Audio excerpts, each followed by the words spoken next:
Last time on the Don and Mike Show. Watching the parade coverage, the Ravens driving through downtown Baltimore. Here's what she says. The eyes of the world are on Baltimore. Baltimore is back. Come on, please. Great season. But I guarantee nobody who saw that parade yesterday called their travel agent and said, you know what? I was going to Maui. The Don and Mike Show. Don Geronimo and Mike O'Mara Show. Don Geronimo and Mike O'Mara Show. Hi, welcome to our show. The son of a beach. Hello, everybody. You got the Don and Mike Show. Coming to you live, 4 hours every weekday, from the studios of WPEK, Washington, D.C., broadcasting nationwide and coast to coast. You can call Don and Mike anytime for free at 877-365-3636. That's right. But turn your radio down. Know who what you do call. Don't be your problem. Don't call to play the name game. No calls to rape women. Don't ask when they're coming to your town. And don't call telling jokes. Well, thank you, but that information is absolutely useless. Don't be your problem. The Don and Mike Show. You can get it. Move to your left. Move to your right. The Don and Mike Show. The best thing you're gonna find. The Don and Mike Show. What? On your radio. Get into it. The Don and Mike Show. You can call Don and Mike anytime, toll free at 1-877-365-3636. That's 1-877-365-3636. They're ready to believe you. Don't give me your problems. Everybody loves Don and Mike. It's the Don and Mike Show, and they'll say what they wish. Where else would you rather be than right here, right now?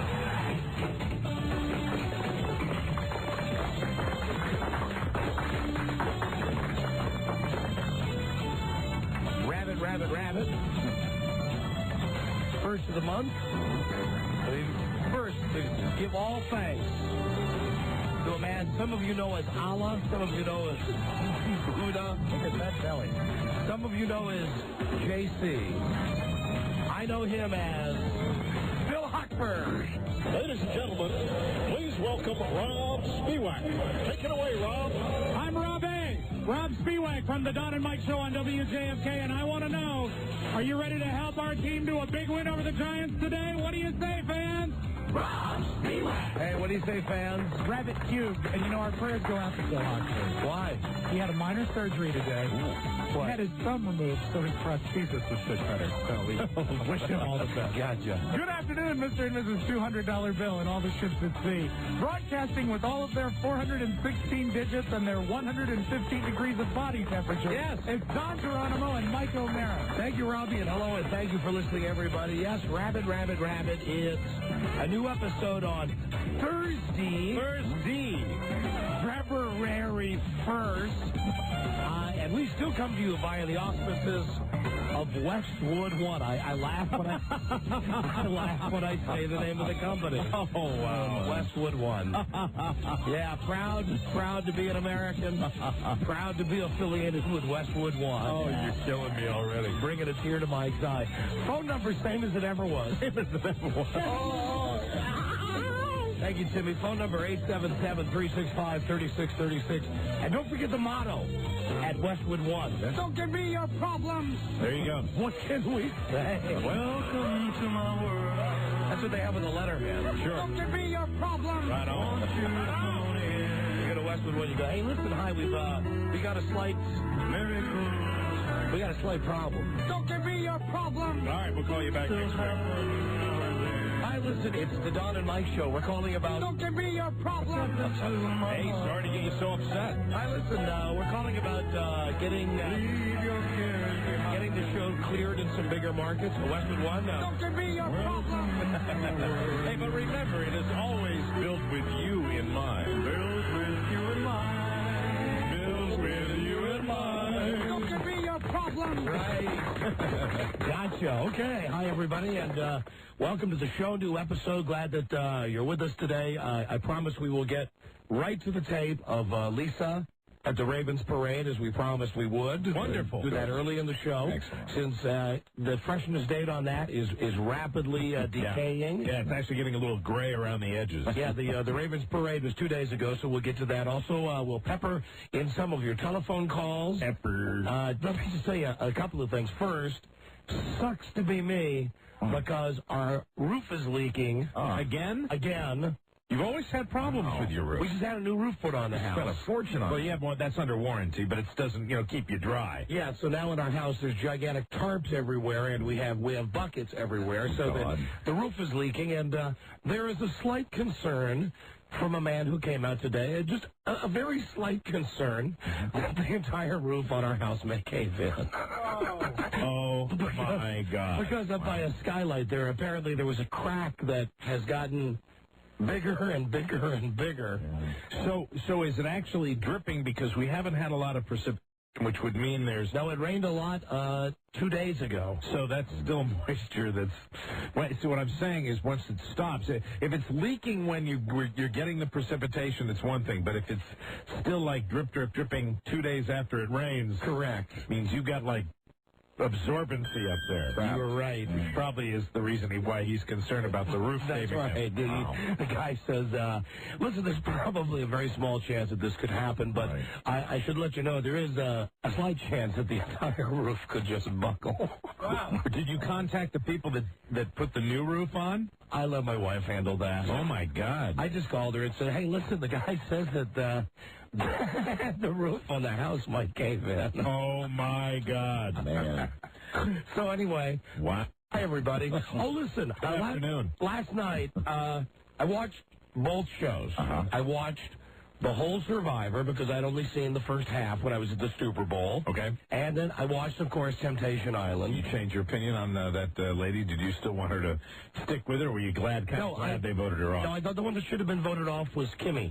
Kimmy? She is goddamn annoying. Is she the one that ran her mouth with the bartender, you mean? Constantly. Yeah. But I've come to a decision. What? That I like Temptation Island better than I like Survivor. Wow. I do. You know, it's weird because I watched Temptation Island in its entirety.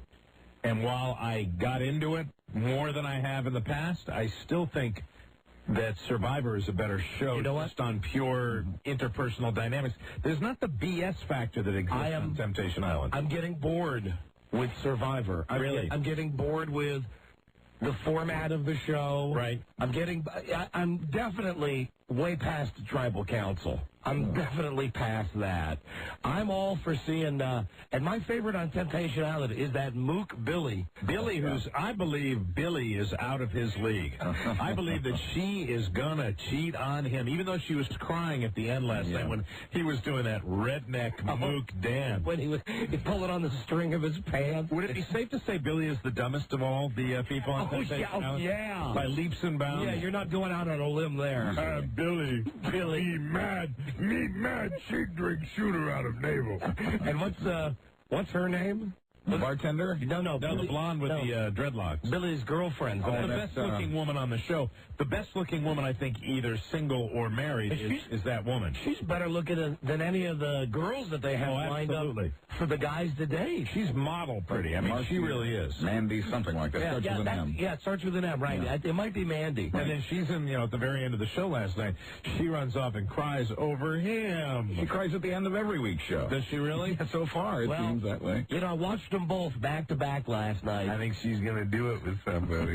Yeah. I think they're probably all going to do it. And did you see when they teased ahead to next week, when they showed one of the girls standing there topless? Yes. I mean, they did that. I think it was one of the single girls. They did that thing like on Cops where they single girls who are basically whores brought into that island. I mean, they're just sitting there going, hi, do me. That's their job. They're hookers. The single guys are doing that, too. Right, exactly. Yeah, sure. And what's that called? It starts with a P when you do something to someone's face on TV. Pixelization. Yes, they were doing that to the girls' boobs last night at the end of Temptation Island. Yeah. And,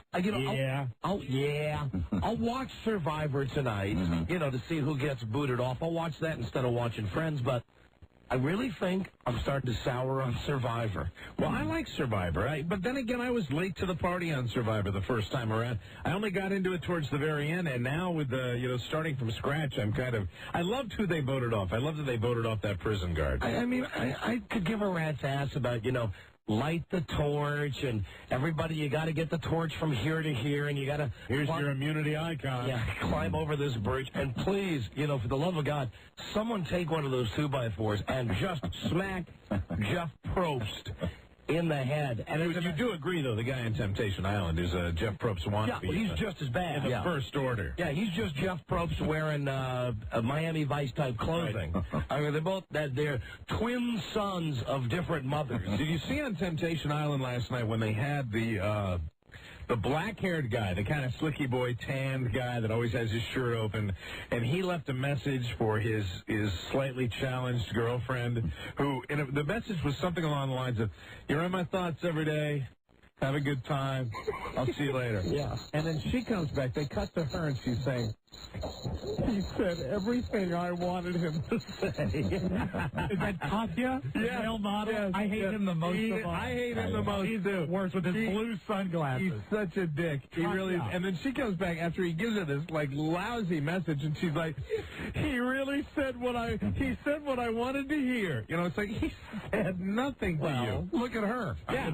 There's no doubt that, if they were cars, right? He's a Mercedes and she's a Hyundai. He's dreaming. Yeah. He's also, though, he wins the award as Slicky Boy. Yeah. He's a dick. Yeah. And they're all dicks. And I'm no fag. Men and women, singles and married, they're all dicks on that island. He's a lot better looking, though, than she is. I really believe that those people on that island, all of them, they're horrible people. But I think they're horrible. That's great TV. That's why they're there, right? I think they should give that guy Billy his own show, though, where you just follow him around all day. Don't you get the impression from Billy? Such a dope. And don't you get the impression, though, he's going to go off on somebody, that he's really...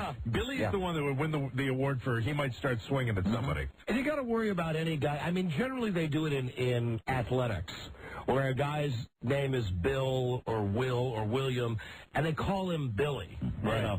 But in real life, when you meet a guy, a grown-up 30-year-old guy who still insists on being called Billy, okay, right there, you got a problem. Sure. I'm telling you, that's my deep psychological analysis. But having said that, I love Billy. I love Billy's girlfriend. And I think Temptation Island wipes Survivor out.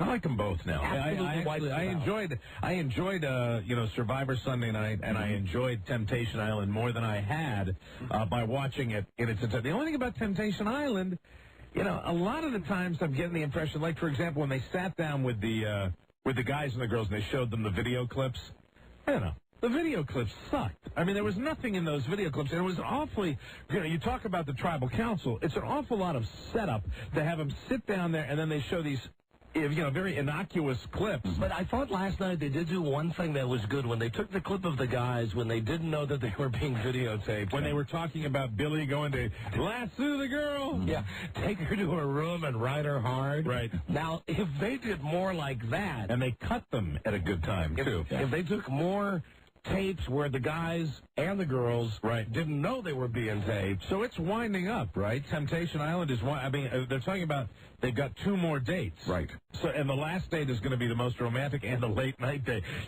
Everything is pointing towards that last date being a sleepover, right? Right. We've Absolutely. done 4 out of 6. And for me, the true test of Temptation Island is going to be how it ends. Because, as we've discussed before, there's no prize, no winners, no losers. I think it'll probably end with Billy taking an assault rifle and going up on top of one of the huts.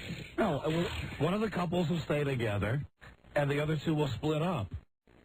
I don't think Billy and Blondie are going to stay together. No, absolutely not. And probably... Not Slicky Boy and Tatya either. No, it's probably... his name is... He's got the girl's name. It's like Kaya or something, isn't it? What is his name, Rob? It is some queer name. What is it? Katya. Isn't that a Russian girl's name? I believe he is a Russian girl. Katya. Well, anyway. And then the other guy, who doesn't belong there, Chandler... The other married guy. He appears to be about 4'10". Yeah, and he also appears to be not a really good-looking guy. Well, none of those guys are like room stoppers, and none of the girls. He's like a male model, good-looking guy. And like I said, none of the girls are hot except Billy's girlfriend. She's the best looking. I really think she's the best looking of either the singles or the married girls. Except she got to stop wearing her hair. They're not married. They're just boyfriend and girlfriend. That right? pinhead style of hairdo she has, she's got to get rid of that. She reminds you of the girl from Big Brother, doesn't she? A little bit? The redhead from Big Brother? Except she's much hotter than the girl from Big Brother. Oh, my God. She doesn't much hotter. Anything like. It might be the hairstyle. But he liked both women, both Carrot Tops, and I just thought there was this some one he liked. similarity there. The other one was, Jesus, butt ugly. Right. He still would have done her. Oh? yeah, but you came around on that. You saw the light on that girl when they showed her a couple of times getting up in the morning. Yeah, but I still thought I would have done her, though. I wish I knew the name of that blonde on Temptation Island. I think Buzz might have had it. It might be Marty or something like that. Mandy, something like that. So, yeah, Marcy. Starts with an M. You're right about that. I think most of their names start with D. Dummy. Hello, Don and Mike Show. Yes, I want to eat Lisa's feces. All right, thank you. Hold on, please.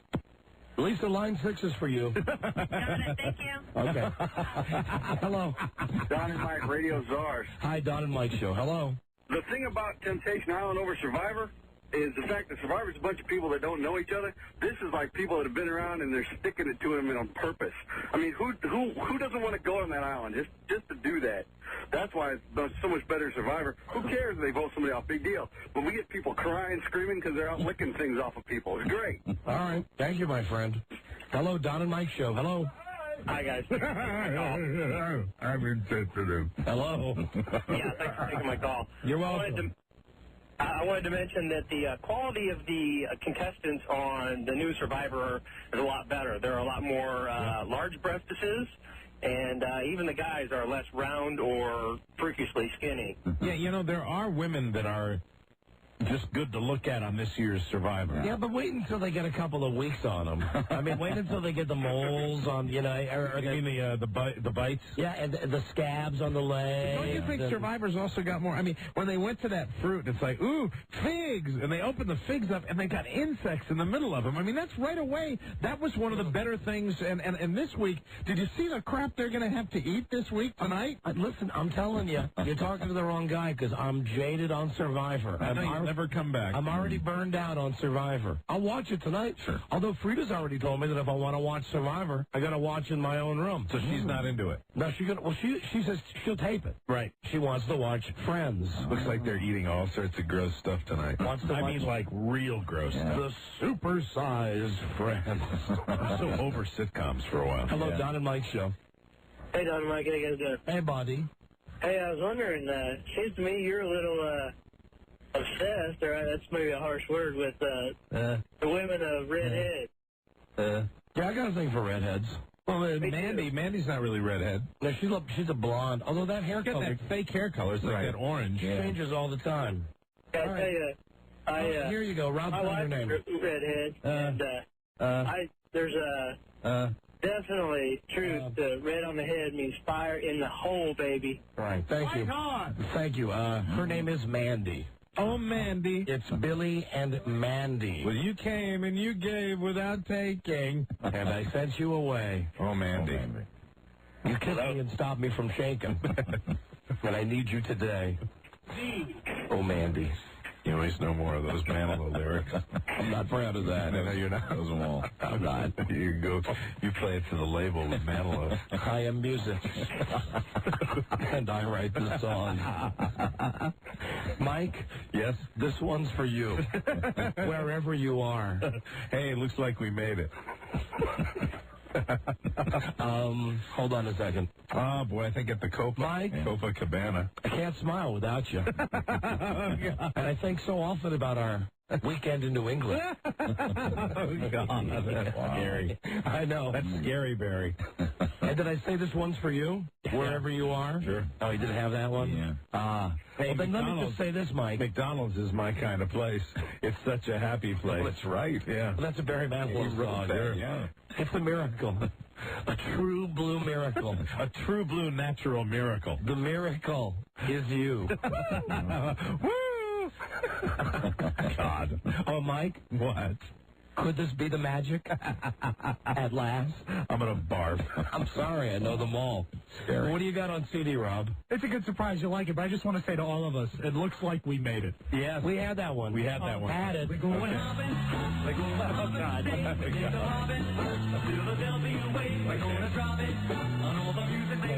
All right. Stop it. Hello, Don and Mike Show. I know it's a goof. Hello. Sort of. Sort of a goof, sort of. We like it. Hello, Don and Mike. Hey, Don and Mike, I just wanted to say that I deserve praise because I watched Jackass and I did not burn myself to the ground. You do think you should send your name and address to Joe Lieberman. Okay, go Wesley. Right. Thank you. Good boy. Bye-bye. Bye. Hello, Don and Mike Show. Don and Mike. Yeah, hi. Yeah, on Survivor. The reason Kimmy's still on is because you know she's going to get nailed. And it's probably going to be by the guy that said he wanted to just choke the ass out of her. What? He says Kimmy's going to stay on the island because they're going to have sex. Somebody's going to have sex with her. Yeah, but if they don't get rid of her first because she just, that mouth. Right. Well, the thing about Survivor, you got everybody else voting, too. So just because one guy wants to nail Kimmy doesn't necessarily mean Kimmy's going to stay in the group. Hello, Don and Mike Show. Hey, what's up, Don and Mike? Hey. Hey, don't you think that Survivor will be better if they probably had someone like Lark Voorhees on the island? What you think? Is this the Saved by the Bell guy again? This is the Terminator guy, of course. I'd say Lark Voorhees or even Stacey Dash. You're right, it's the Saved by the Bell guy. Saved by the Bell guy. He knows all the names of the Saved by the Bell actors. No, Stacey Dash, I was going to say by the Bell. She plays on Coolest. All right, goodbye. Hello, Don and Mike Show. Hello. Lark Voorhees. He's obsessed. Perhaps I should start identifying this. Hello, dumbest radio show in the world. The guy's name is Kaya, not Katya or whatever. It's Kaya. All right, Yeah, thank but you. Kaya is still... Kaya is Larry King's daughter's name. It is, that's right. That's a very gay name. Hello, dumbest radio show in the world. Hi, Kaya. Hello? Hello. Yes. Hey, Don, I just want to let you guys know that when you go to Reno on the day after your show, Yes. Jerry Lewis is going to have his legendary nightclub act at the Silver Legacy. Oh, my God. Wow, that means that Jerry may be in town. All right, thank you. You will be. I saw a show on stage at this very hotel. It disgusted me. It was so filled with filth that I couldn't believe that they allowed them to perform. And I'll tell you now that I will never, ever come into this hotel again and perform if they choose to trowel out that filth. Jerry! I'm over here if you need me. I can't believe they're doing this. Jerry! There are probably 6 or 8 guys that do what I do. They ought to take every disc jockey and teach them how to take a fall. Jerry! Ed! We got a totes! What do you have, Ed? More people showed up at the Don and Mike Las Vegas style show that showed up to see you here at the Silver Nugget, Jerry. Yeah! That's right, Jerry. Way to go, Ed! And for the record, Jerry, Yeah. I was at their show. Kicked ass. Naked girls, lots of bush. When you see Don and Mike, hold your head up high. Simulated intercourse. Wow. Hey, yeah! And best of all, Jerry, Yeah, Ed? none of that fag carrot top you enjoy. All right. Well, thank you, Ed. That's a fantastic dope board. Hi-oh. Dynamite coming out to Lake Tahoe. Should be a fantastic show. And I need another lozenge and a change of socks. Hello, Don and Mike Show. Hey, guys, how you doing? Hi, we're doing great, thank you. Well, before Temptation Island came on, I was expecting, they said the host was Mark Wahlberg. I was expecting Marky Mark, and I was thinking he'd probably be better than the guy they have right now. But he'd be banging everybody on the island. he'd also be as dumb as them, too, so... He'd be close to Billy. Hello, Don and Mike Show. Hey, that'd be a great... McDonald's is your kind of place. Hamburgers in your face. The last time I was there, they stole my underwear. Their food tastes just like crap. They stole my jockey strap. French fries between your toes. Dill pickles up your nose. McDonald's is your kind of place. I sang that song when I was like in 7th grade. Yeah, it's a nice trip down memory lane. With those very lyrics. Thank you. Thank you. I'd be a great, it's academic, incidentally, to have Jeff Probst, Right. Mark Wahlberg, and Billy. Or the three of those guys playing Jeopardy together? Oh, it'd be fantastic. Wouldn't that be great? My money would be on Probst. Yeah, I'm afraid I'd have to agree with you. Yeah, absolutely. But it would be a great battle between Billy and the host of Temptation Island, though. Billy would like buzz in. I'll take sports for 10. Throw in Regis. Hi there. Oh, yeah, he can replace Billy. Because Billy would be the dumbest. No question about it. Billy wouldn't make it to the studio. Billy. Hello, Billy. Hello, Don and Mike show. Don and Mike. Yeah. How you guys doing? Great, thanks. Don't you think Megan is the hottest? Which one is Megan? The one that they were fighting over at the beginning when they had to pick the dates? No, I don't, and I don't get that when they were all talking about Megan being so sexy. Oh, you mean Megan's one of the girls that they lined up? No, at Temptation Island, when they had the dates for 3, and they were talking about how... that they were going to step on each other's toes. Because they were all going for Megan. Yeah, that's what I mean, though. She's not one of the girls who was... She's one of the singles. Right? Yeah, that's what I meant. Okay. I didn't think she was that hot at all. And I got another thing. Do you think Colonel is going to do a Temptation Island? Do I think what? The Colonel. What are you talking about? You know how he did the Survivor, the adult version? Oh. Well, Rob, help. Help, please translate. He's not speaking English. Isn't this the Colonel? That's his name? Colonel Dave? Pipe down, sir. The porn star that we had on like 4 days in a row. Yeah. Doing the Dirty Survivor. Oh, and you know what? As a matter of fact, I got pitched on that today and tossed that they are doing a porn star Survivor, like they did that sex Survivor thing when we had that old dude on every day talking about how he would, Dave talking about how he was having oral and anal sex. Yeah, we like sex as much as anybody, but something about that guy is just falls squarely into the gross column. We turned him down, but they are coming back with another round of the same type deal, except this time, I think the pitch that Charlie told me the guy called with was it's all porn stars. Okay. No regular people, just all porn stars seeing who can have sex the longest. Including that old man. Yeah. It's just gross. Dave. He's gross. Hello, Don and Mike. Hello. Hello. Hey, how you guys doing today? We're doing great, thank you. I'm just calling to say that I think that both those shows are a waste of time. A lot of people do. I mean, that's just You're not alone. I mean, really, a lot of people feel that way. A lot of people feel that they're dumb. But lots of the sick, voyeuristic Americans out there watching that. Well, you know, I'm part of those people. There's a lot of people, though, who love those shows. You know, I got so totally caught Count me up. among them. Temptation Island, the first time I watched it, I was like, and I wasn't told. But when you sit down, it almost sounds like a promo for it. But when you sit down, catch it from the very beginning and stay with it, You cannot turn it off. it absolutely grabs you. You can't turn it off. One thing I can't say is Mandy is hot. Yeah, okay, Mr. Highbrow. Goodbye. Goodbye. Say goodbye to your credibility on this call. Hi, Donald E. McGuell. Goodbye. Hello there, Don and Mike show. Hey, how did you guys like Fox, the home of Who Wants to Marry a Millionaire, and affect this craziest car crash is getting moral and not wanting to split parents up? You know, that I thought about that too. You know, and it was weird the way they preached morality on that. But I did agree with that. I mean, they didn't tell the producers that they had a kid, But I wouldn't put it beyond the people at Fox that they knew. that after they got burned on the Who Wants to Marry a Millionaire, Right. that they knew that couple had a kid, and you know what? We'll bring them on. This will be great. Halfway through the show, It'll make us look like we have morality. yeah, we'll kick them off. I wouldn't put them past it. You know, Don and I have had just a tiny bit of experience with the people at Fox Television, and that's why I think that's a possibility. You know, there was a time, but this is no bull ass. They wanted me and Mike to do a show, Right. at least a pilot show for Fox, and they offered us some kind of 52-week contract. It was the worst contract that we had ever seen. It was worse than our current should have won contract. It was worse than any contract. It was a contract that you wouldn't. No one would sign that. Well, I suppose starving homeless people that needed the work would do it, but it was a horrible, horrible contract. They thought that we would be so desperate. I mean, and they wined us and dined us.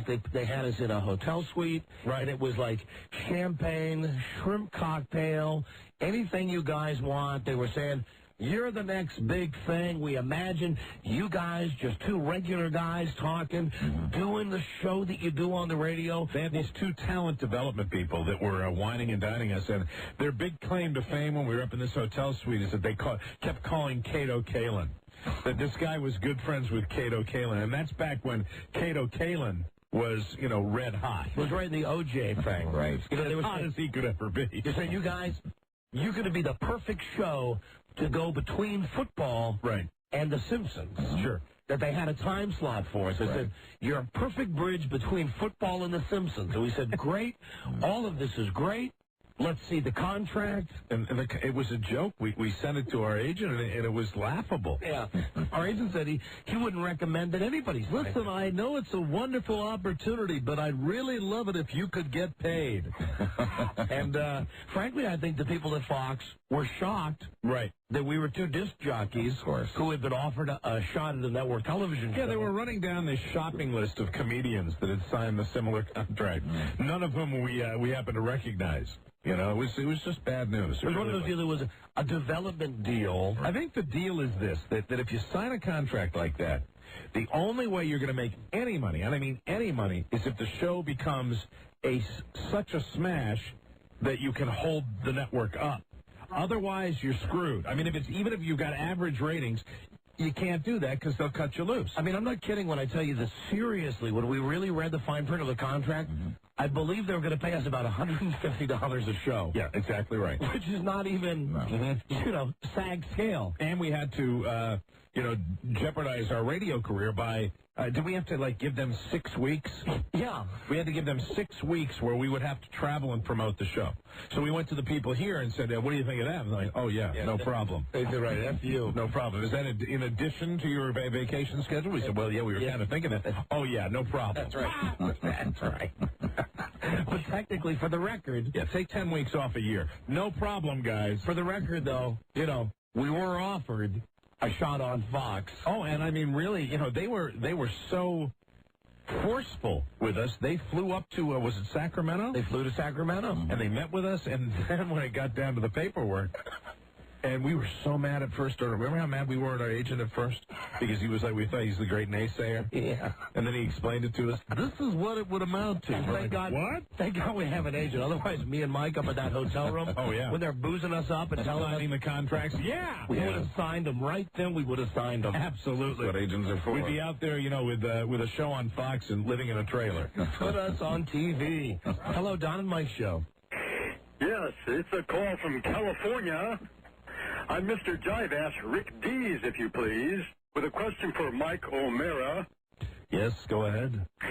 In my hit song, Disco Duck, do I sound like crap or what? Do you know I no longer, the business about listening to him because he's so bad it's good? Yeah. That lasted one day for me. I cannot listen to that jive-ass fool. Not me anymore. He is so horrible. Right. I'm getting angry now. Okay, hold on. Let me give you the Rick Dees bit of the day.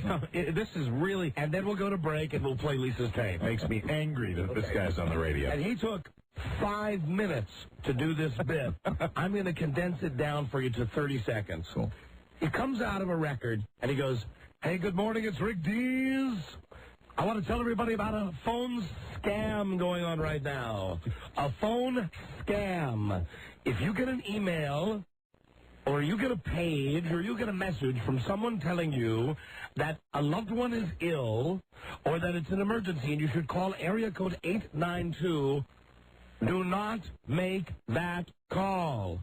And then he goes on to explain. Now, I don't know if this is real or not. Right. That apparently it's like an area code in the British Virgin Islands where there's no regulation at all about how much you can charge for a phone call.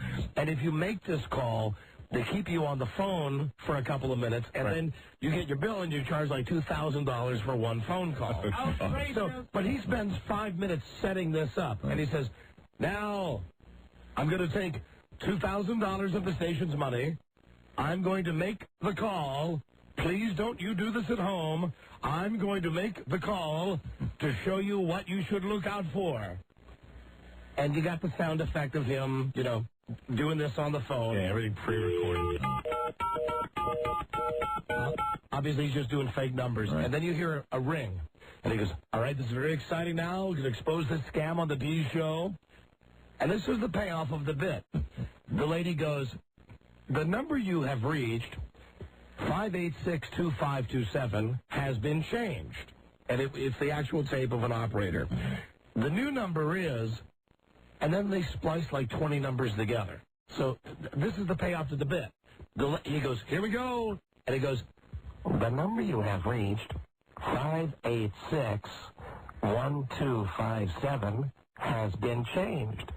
The new number is 4715712767273. And after he gets to like the 20th number, all the wacky members of his crew go, hey, Rick, hold on. There's too many numbers there. And that's it? And that's, did you ever find out with the great communicator whether it really was a scam or not? No. I think, Scotty is so lame.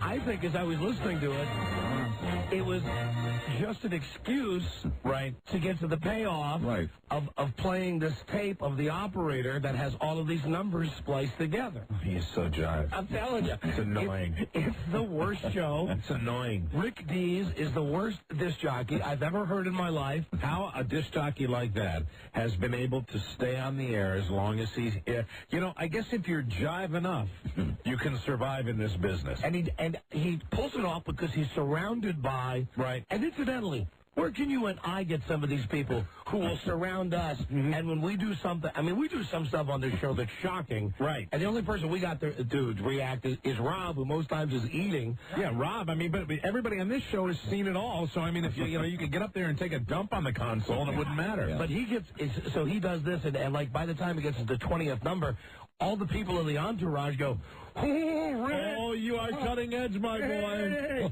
And then they all laugh, and then it's Rick Dees in the morning. And he's got that, I can only equate the way he sounds with the phony jackass at the party that you bump into, you know. Hey, how are you? How are you doing, huh? It's Rick Dees, good morning. That whole way of talking. Slicky boy. God bless you, coming to you live from Los Angeles, or wherever you're hearing me this morning. Great to be on in Washington. This is Rick Dees, coming up in a moment. Shaggy. He's got the hit song. He'll be on the Dees hotline. Horrible. But first, and he also did candid phone. He did a candid phone today. Just horrible. And again, I believe sincerely that candid phone is the basis for that Albert Brooks tape. I believe that's what Albert Brooks did that bit on his comedy album. I think he had to be mimicking Candid Phone, and it's the exact same kind of bit. So, hold on. Let me get my wife on the phone. Shoot, hold on. She heard the Candid Phone that went nowhere. Well, none of them do. Yeah, but I mean, let Frida explain it to you. She's better than me. We should I need a copier with good color separation because I want to make copy $20 bills. We should start every day doing the worst Rick Dees bit of the day. Now that we can hear him. Oh, where's she at? You can leave a message or not, whatever you want. Except for you, Bart. You must leave a message. Okay. That's pretty funny. Giving your son, she can lay that on him like at the kitchen table. She has to leave that on the machine. Oh, yeah. That's pretty funny. Right. Except for you, Bart. You leave a message. Right. She's not at home. All right. I'll give it to you in a nutshell. Daddy says, all right, I got a letter from a woman, and her husband has just started a brand new job. He's working for a union. He's the head of a union. Let's place a candid phone call. So it goes, bring, hello. Is this Buzz Burbank? Play along, Buzz. Yes, it is. Hi, this is Fred Schmaltz. Hello, Fred. Tell me something. Yes? Do you work for a union? Well, yes, I do. Are you talking to me on your cell phone right now? Well, yes, I am. Is it possible that your wife gave that cell phone number to Rick Dees in the morning, and you're on Candid Phone. Oh, my God. Yeah, I mean, there you go. It is so horrible. That's it. And isn't his payoff to that is, we've burned your buns on Candid Phone. Sure have. Rick Dees in the morning. If you know anybody who's playing in the NBA All-Star Game, I'll send this one out to them. Who let the dogs out? Who let the dogs out? Oh, unbelievable. He is. Christ, he's the worst. Outrageous. He's worse than Jack Diamond. Jive ass. Hello, Don and Mike Show. Hello. Hi. Hi. I'm sorry. I just wanted to let you guys know that the phone scam that you guys were talking about, Yeah. it was brought to my attention by a friend of mine through Verizon, and it has been identified by the National Fraud Information Center.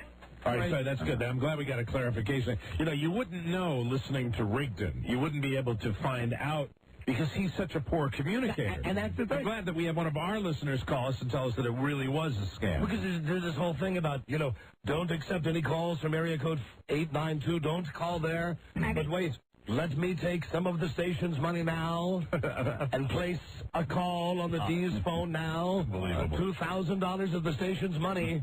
I'm going to do this to save you the time and the trouble. And meanwhile, all of the schmucks in the studio, they're all going, oh, Rick, you're going to get in trouble, man. You're going to get in trouble. $2,000, Rick. Wow, that's a lot of money, Rick. Like he hasn't done he's ever done anything that wasn't approved from the very highest part of the company before he did it. And it's just to play this tape of the operator giving like a million numbers spliced together.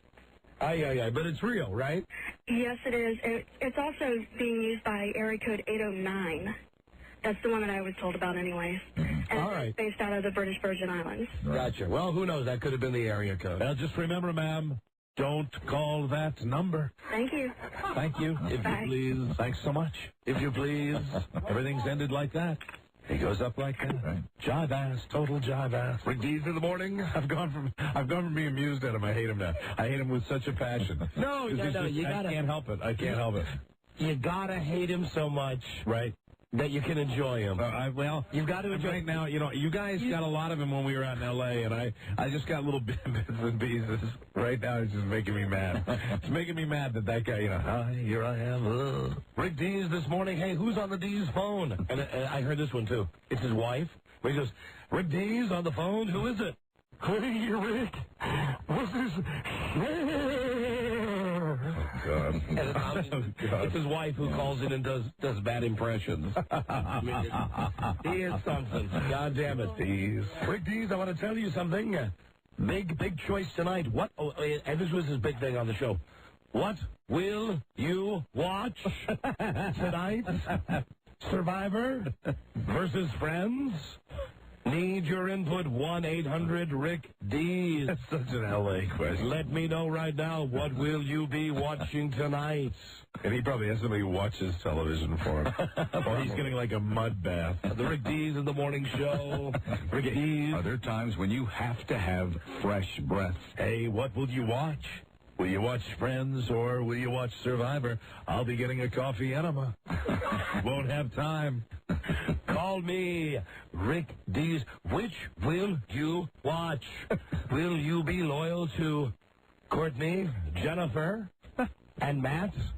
Or will you turn to see the new Survivors? We'll be right back. Rick Dees in the morning. A big morning Shaggy calling the show in moments with his big #1 song. Oh, and what else was it today? Hold on, give me just a second.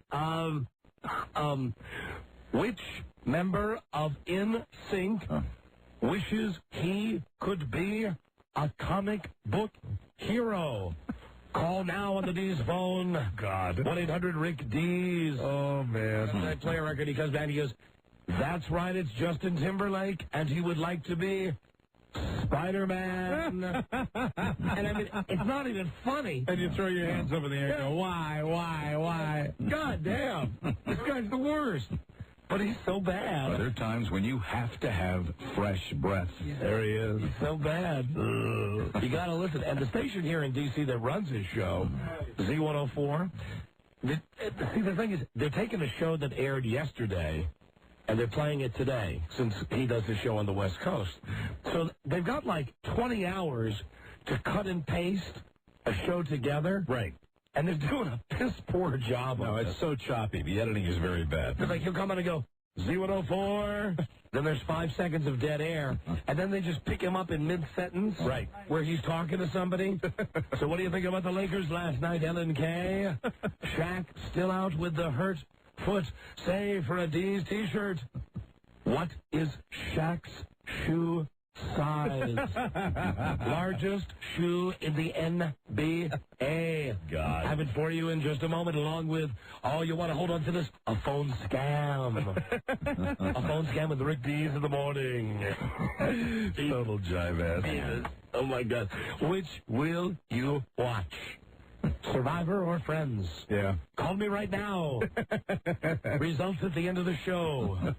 Imagine if he ever had to really take live, unscreened phone calls like we do. Imagine if 104 is going to send us a check for this kind of promotion. Oh, no, you know what? It's just like Jack Diamond. Yeah, I mean, absolutely. it's so bad. Right. Who gives a rat's So ass? bad it's good. Yeah, it's so bad. I hate it. It's so bad. No, I don't think normal people will be able to appreciate it the way we appreciate it. Right. Everyone's appreciate it. Rob and I appreciate it because it is simply the worst radio ever. I think most people will feel about it the way you do. They'll listen to it for 5 minutes and they'll get mad. Yes. I'm sorry I cannot share your appreciation of that jive ass. Hello, Don and Mike show. Hello, you're on the air. This is a totally live, unscripted call, Mike. Yeah, and he makes a big deal about that. Let's go into the gray zone. We have no idea what you're going to talk about. Eric from Baltimore, who wants to talk about the girl on Temptation Island, who's a Jimmy Buffett backup singer. I have no idea what you're going to talk about. Hello, Eric. How you guys doing today? Outrageous. Outrageous. Good afternoon. Anyway, I was second row this year for Buffett at Merriweather, and I saw that girl, and she's pretty outrageous. I'm surprised that nobody's picked her. Who's this? I think her name is Heather. Oh, you mean the girl? She's a blonde, like curly hair. They announced her on Temptation Island as a Jimmy Buffett backup singer. She's one of the but girls. I'm saying I missed like one episode. I watched the one last night, but I haven't seen her as any of the dates. She's one of the girls they can choose from. I think she might have been one of the girls that was blocked. I think since they lifted the blocks.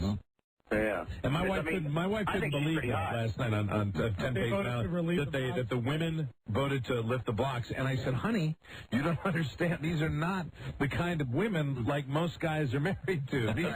These are women that are like, what the hell? Whatever. Go ahead. Would your wife lift the block? No. My wife is the block. Hello, Don and Mike show. Hello, gentlemen. If you please. If you please. I have a bit of these, please. All right, Joe. I used to go to college with Billy out in Atlanta. You mean the Billy from Temptation Island? Yes, I went to. Oh, wow. Back at Georgia State, and this guy, believe it or not, he's an intelligent guy. No way. Yes, I swear to God, the chicks would flock to this brother. Well, that doesn't mean he's intelligent. No, he was a smart guy, but the thing is, he loved to kick people's asses. Look, now that I believe. He has that look on his face. So he got in a lot of fights? Yeah, I would hang out with him, and he'd usually go off with the girl at the end of the night. All right, hold on. Let me ask you, what's his last name? Cleary. William Cleary is his name. Right. Yes, and you know what her name is? What? I'm reading her full name down the tabloid. Mandy Lauderdale. Mandy Lauderdale, yes. Oh, that can't be a real name. It's a stripper's name. It's that Mandy it's a hooker's name. Mandy Lauderdale. Let me see. They before they got on the show, they were both waiting tables at the same Longhorn Steakhouse in Marietta, Georgia. That sounds true. He would always find a guy to kick his ass at the end. The waiting table at the Longhorn Steakhouse, I guess that means he is a pretty bright guy. Oh, he is an intelligent man. Very intelligent man. So, all right, gentlemen, have a good day. All right, if you please. He's an intelligent man because he got in lots of fights and now he's at the Longhorn Steakhouse. Thank you for the call. Whatever. The girls would flock to him because he's so scary smart. Right. God. There are the touchstones. Oh, listen, I have a clue for you also with secret song number 4 coming right up. Well, it's about time. Chance to win $500 now. Be the 100th caller. All right. At 877-365-3636. Good luck. We'll be right back. Number 1, Arbitron rated, The Don and Mike Show.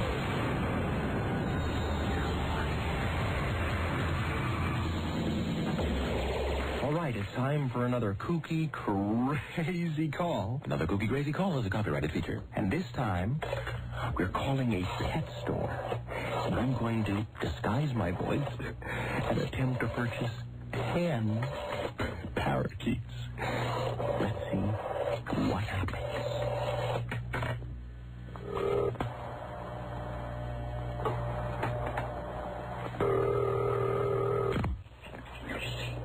Hello, House of Pets.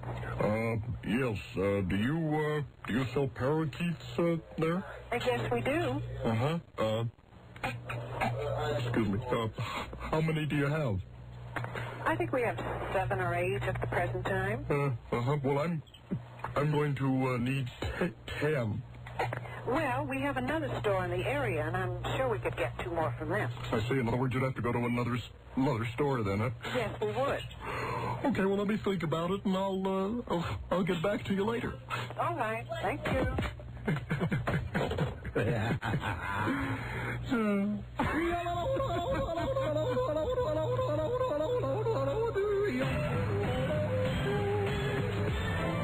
If you don't like them, WPEK. Don Geronimo and Mike O'Mara. Yeah, that's got to be a goof on Rick Dees. Oh, it has to be. And you know Al Brooks. And you want to ask him if you ever bump into him. You've got to ask him if that's what he based it on. Well, that's from one of Albert Brooks's First album. oldest ever, right? comedy albums ever, so yeah. He'd still remember if he did it based on... he's an L.A. guy, right? Hey, yeah. Hello, Don and Mike Show. Hello. Right on, yeah. Michael. Is that your name? Yes, sir. 100th caller. Yes. Where are you Sweet. calling from? Michael, where are you calling from? Meadow V, California, Meadow Vista. All right, Michael, you won the DVD pass. Sweet. That's, I think that's the second time you've said sweet now in this conversation. Yo. Okay. All right. Knock it off. That's yours twice. Okay. You have won the Blockbuster DVD rental pass. Okay. Good for one free DVD rental every day for 30 days. My God. Blockbuster, the best way to DVD. It doesn't get better than that. And now you're ready to go for $500? I will do this. Okay. We're going to play you a clip of a song that was a top 10 song in the 80s. Okay. You give us title and artist. Right. And we will give you $500. Is this Robbie? This is not Robbie.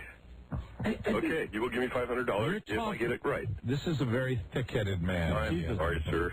It sounds like the Mike Landis guy, doesn't it? He's the Mike Landis guy, and he's talking but not listening. Right. No, listen, this is Don and Mike. You're on the air with us now. Hello, Don. Hello, Michael. No, you're not. You're still talking more than you're listening, sir. You realize you're on the air? Yes, sir. Okay. You're going to play the contest now. All right.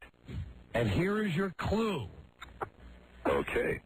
The song. I'm talking less. But it's hard for you, isn't it? Yes, it is. All right, well, thanks for admitting it. Discipline is not my favorite topic. The song is by a duo. Okay. Okay? We wish you Godspeed. Caller, name this secret song. Ah, there it is. I forgot to ask you, who are you going to sing like this time? Beverly Sills.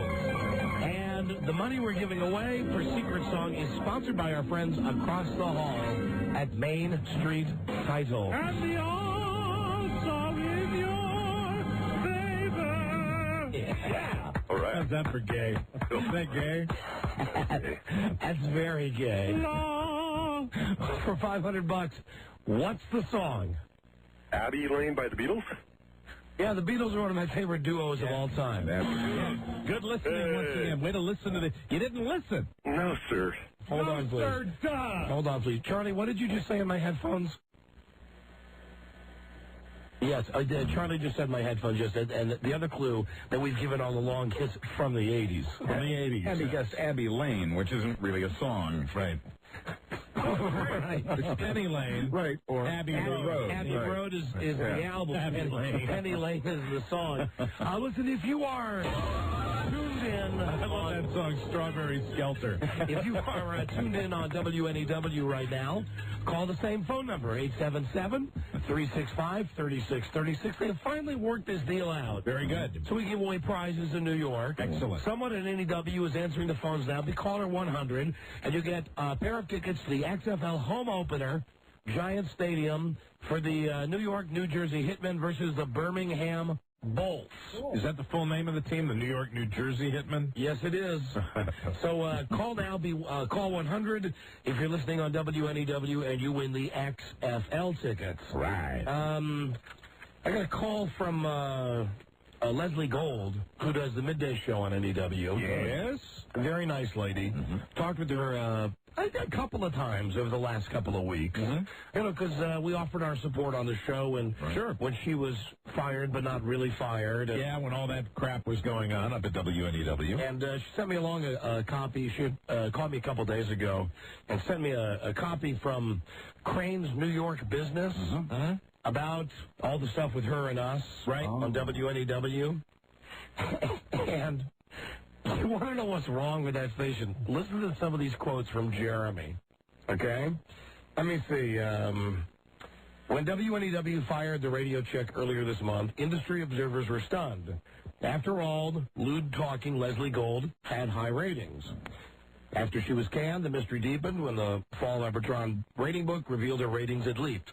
A week later, syndicated host Don and Mike added to the confusion by storming off the air in mid-show, complaining about mismanagement.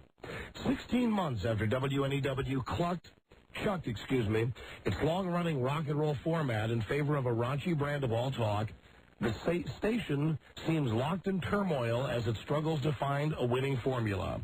Even with an experienced management team and a roster of new acts, the station is still mired in 21st place in the local market.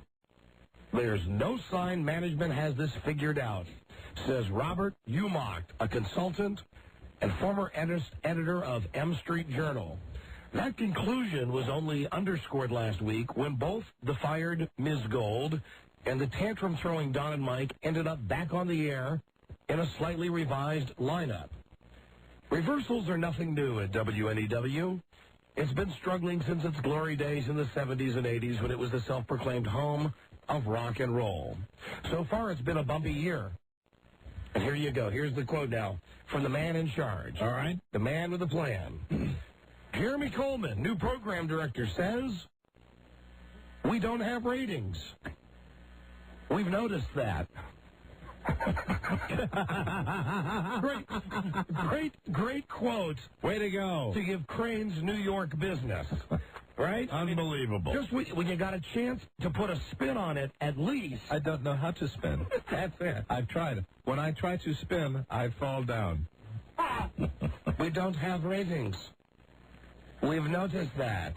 Very good. Great quote. And then they go on in this article to say stuff that Jeremy should have said, like no talk stations immediately garner an audience. Right. It's tougher to get an audience with talk than it is with playing a box of records, and you have to give a format like this. Sure. At least a year and a half to catch on with the ratings. The people who are writing the article are saying this. Right. Jeremy's not saying this. And hold on. Let me see. Mr. Coleman, who acknowledges he's under intense pressure from his bosses, including Mel Karmazin, to show results, says he has confidence in the current lineup. There you go. But don't ask me to spin. I get extremely dizzy. We don't have ratings. We've noticed that. We've noticed that. Jesus Christ. That's funny. He is just a piece of work, isn't he? Unbelievable. All right. Listen, kids. Lisa went to the Ravens parade in Baltimore. Yep. A couple of days ago, when the Ravens won the Super Bowl this past weekend, they had the parade in Baltimore. We sent Lisa, and here and now is the first part of Lisa's report from the Ravens victory parade in Baltimore. Everybody loves a parade. Hey, Don and Mike, let me me set the stage for you now. We're walking down Fayette Street, down by the City Hall in Baltimore, passing by parking garages, 6 stories high with people screaming and cawing like birds. I think the parade's passing us right now because I'm hearing a lot of screaming and seeing some cars move in front of us. People with signs and banners waving. A lot of people pushing. I asked for directions. Was sent down here straight down the road to City Hall. I'm trying to work my way up close. We should have gone over one street. Yeah. People pushing from every direction. To hear the people in the back going, "Caw, caw, caw, caw." And what was that, Lisa? They're making bird noises? Yeah. From everywhere. Just sounded, people trying. Some people sounded like dogs. People just making fools of themselves. Say City Hall again. People. First person I see, she's all in purple and has everything. She's walking the opposite direction. I say, are we going the right way? It's understood where we're going. She goes, yeah, go straight down the road. You run right into City Hall. So I'm thinking, this is going to be great. This is the first person I talk to. This is going to be awesome.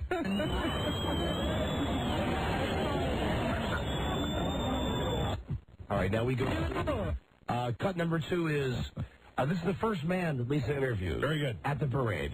On Ravens Radio, WJFK. Are you a native Baltimorean? Yes, I am. Now, do you ask these people the questions we had pre-written for you? Yeah. Okay, remember we had a list of exactly 6 or 7 questions? Here we go. And can you describe the excitement here today? Ravens fever, yeah! What exactly do the Ravens mean to you? It means birds fly. Now, MVP Ray Lewis just kills me. He's so talented, don't you think? Yes, indeed. He just kills me. I love that. He just kills me. He just kills me. And that most people, well, don't ruin it for me. I'm going to guess that most people that went right over the I'm head. sure it did, yes, especially with the pandemonium. Now, if you could, repeat after me. Romo Seltzer Tower. Romo Seltzer Tower. Pollock Johnny. Pollock Johnny. Right on. Right on. It didn't really have the Baltimore accent. Not a trace of the Baltimore accent. No, but the thing that I question, and I've listened to the tape twice, no one even bats an eye that a reporter is just asking them to say a list of words. They all do it, and some really get into it. Hesitation. Okay, here we go. English is fried chicken. English is fried chicken. Domino's Sugar Factory. Domino's Sugar Factory. He's even copying barbecue. Who's barbecue? Art Donovan. Art Donovan. And Mayor Schmoke. And Mayor Smoke. Now, have you ever had syphilis or gonorrhea? No.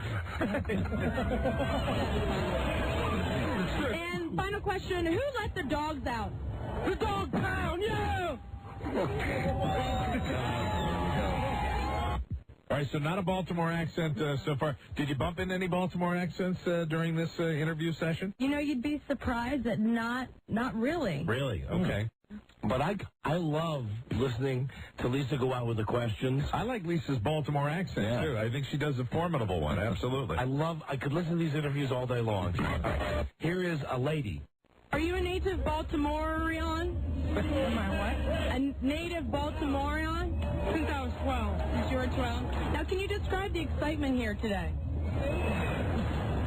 Crazy? What do the Ravens mean to you? I knew these were going to be complicated. I knew these were going to be complicated, she says. That was her answer? I knew these were going to be complicated? She looks at me and goes, I knew these were going to be complicated. It's too much of a challenge for the first question was, are you a native Baltimorean? The second question, 12, right? Second question, what do the Ravens mean to you? Well, it's very complicated. They brought the town together. And MVP Ray Lewis just kills me. He's so talented, don't you think? Yes, very. He brings the whole team together. Now, have you ever had syphilis or gonorrhea? No? Could you, would you like to say thank you to Ravens owner Robert Ursay? Yes, thank you, Robert Ursay. Now repeat after me. Roma Seltzer Tower. Roma Seltzer Tower. Pollock Johnny. Pollock Johnny. Right on. Right on. English is fried chicken. English is fried chicken. Domino's Sugar Factory. Domino's Sugar Factory. Boog's Barbecue. Boog's Barbecue. Art Donovan. Art Donovan. Mayor Schmoke. Mayor Schmoke. And one last question. Who let the dogs out? The Ravens. Thank you very much. There you go. God bless her. Okay, I love it.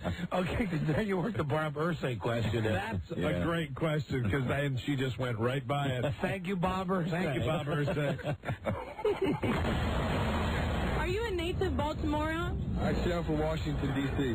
Hey, what brings you down here today? A job. Moved down here for a job a year ago.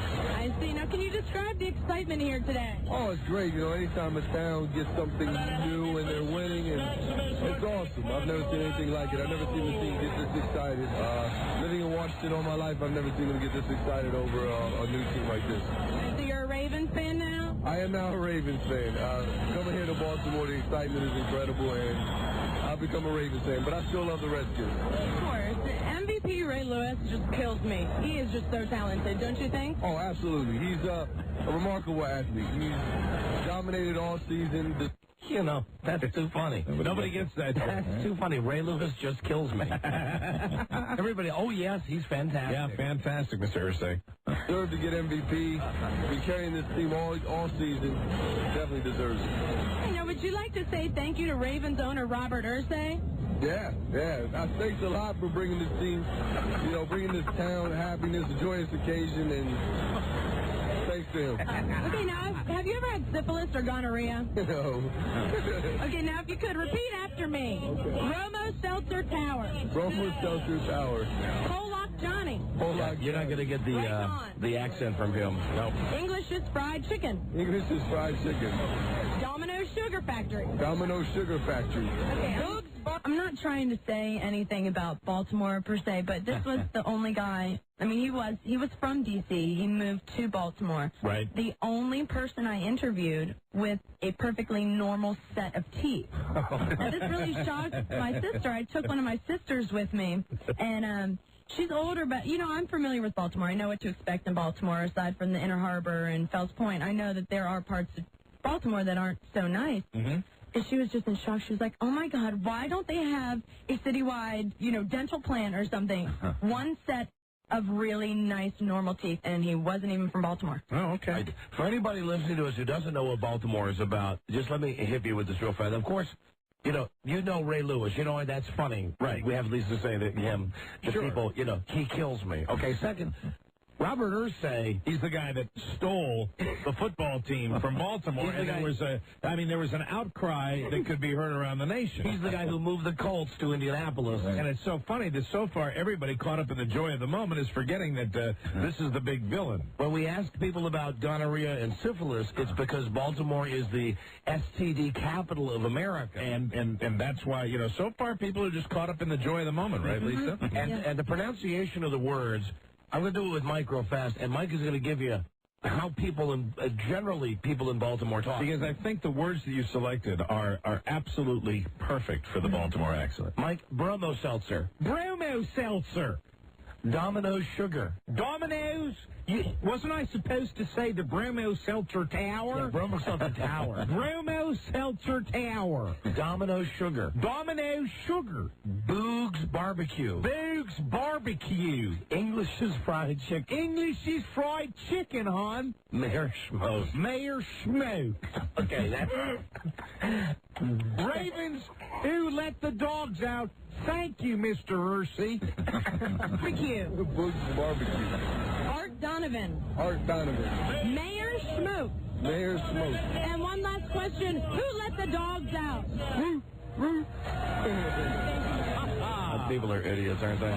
Yeah! All right, what's next? Alicia in the Rain. We're down here. Everything's in full swing. Player introductions as they make way to City Hall. The rain has started to come down very heavy. It's been sprinkling the whole time. Now a heavy, big raindrop. Everybody's got umbrellas. It's not seeming to turn people away. Hundreds of thousands of people here. I see them on the rooftops of buildings. I'm looking at people about 12 stories high right now. Everybody trying to catch a glimpse of the Ravens Super Bowl champion. All right, hey, Robbie, let's go to the next cut where Lisa talks to a homeless dude. Very good. Oh, that was awful. Lisa with the homeless. Are you a native Baltimorean? Yes, sir. Now, can you describe the excitement here today? It's off the hook. What do the Ravens mean to you? There you go. I like this one. MVP Ray Lewis just kills me. He's so talented, don't you think? It's everybody. Ain't Ray Lewis, everybody. All of them stuck together. Now, have you ever had syphilis or gonorrhea? No. Don't ask no question no more. Okay. One more question. Would you like to say thank you to Ravens owner Robert Ursay? Thank you to everybody in Baltimore City. Everybody from the poor to everybody to the rich. Who let the dogs out? Thank you. Lisa, was that his attempt to make the bird sound? I don't know what that was an attempt Smelled at. pretty good, though. He smelled awful. He was spitting on me. I mean, I had to go and get out of there. Good interview. Now, a special treat. And I heard them on TV. When they were announcing what was going to be happening, they were whispering because they didn't want the people in the crowd to know. The announcers on TV were saying, "We have a special treat for the fans. Now, please, you've got to keep this quiet. The Baha Men are coming up on stage to sing Who Let the Dogs Out, but the fans don't know." This was the team's present to the city. Very good. I knew that. So I think... Didn't everybody know? Well, no, I guess most of the people there didn't know. So you have tape of this? Here we go. All right, here are... God, these idiots. The Baha Men.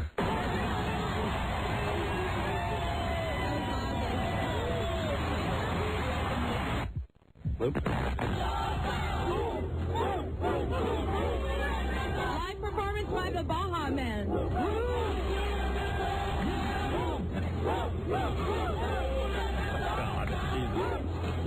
200,000 people.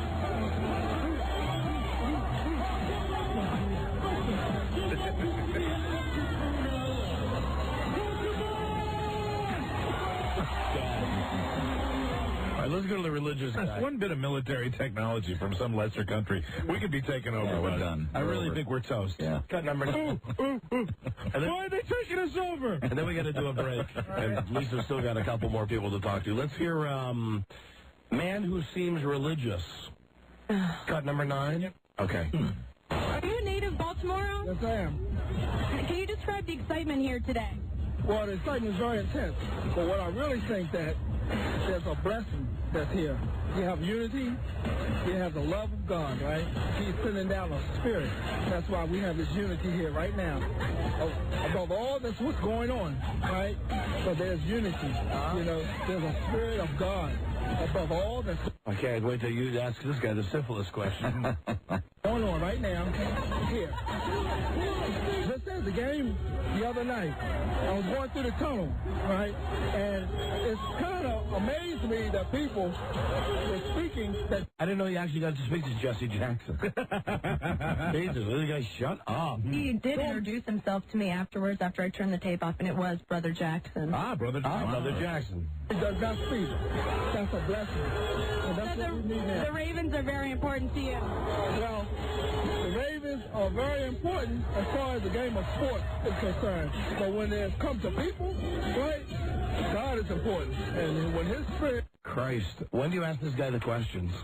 Once again, not a chance of getting a Baltimore accent. No. You know, the Baltimore accent. The brothers don't have the brother. You know, the brothers don't have the accent that's usually found in people like Virginia Baker. That's just, you know, it's like, hello, Virginia Baker from Baltimore. I remember her from when I was a kid. That's it. Yeah. You hardly ever walk up to a brother and go, "Hey, what's happening?" And he's going to say, hello, how about down the ocean? How you doing? Right. How you doing? Hey, dog. What's new with you? Don't make me cap your ass. Come on. I'll bust a cap in you. It arrives, and it comes down, and it's a blessing to all that's here. Everyone that's here, that's a blessing. That's what it's all about. It's about love, Love. And MVP Ray Lewis just kills me. He's so talented, don't you think? Oh, yeah. I mean, his attitude, that's what it takes, attitude, endurance, consistency, right? And he has the heart. Jesus. You know, that's the reason. This guy wants a Sunday morning show. Yeah, because it don't take one person to win a game. It takes more than one person to take the entire team. Now, would you like to say thank you to the team's owner, Robert Ursay? I don't have too much to say about that. Okay. Yeah. Now, could you repeat after me? Ramos Nelson. Oh, you didn't ask this guy the syphilis gonorrhea questions? Well, I did after this because I felt that if I asked him before to repeat after me that... Gotcha. Okay. Tower. I'm going to tell Colin. Pollock Johnny. Pollock Johnny. I know what that is. Right on. Right. What up, Johnny? Now, what the hell's that? There were fireworks going off about 10 yards in front of me, in front of City Hall. City Hall, hon. All right. Yeah. That's all right. English is fried chicken. English is fried chicken. Domino's Sugar Factory. Domino's Sugar Factory. Brooks Barbecue. Brooks Barbecue. Damn.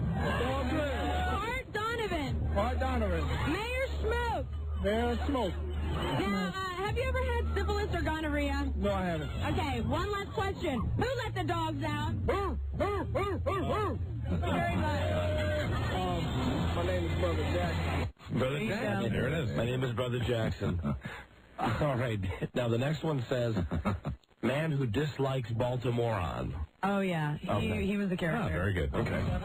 Number 7. Or number 11, sorry. Number 11 on my sheet. Are you a native Baltimorean? Excuse me, Baltimorean, did you say? Baltimorean? Baltimore. I thought you said Baltimore. I thought you put me on, yes. Well, not originally. I was born in Pittsburgh. I came here in 1965. Okay, now can you describe the excitement here today? Oh, overwhelming. This is the best day of my life. Gee, I haven't been to work in a week. I may not even be employed when I get back there. Who knows? But now, what do the Ravens mean to you? Well, they're a spirit, they're a community, a coming together of people in this area. I mean, Baltimore is a really nice place to live.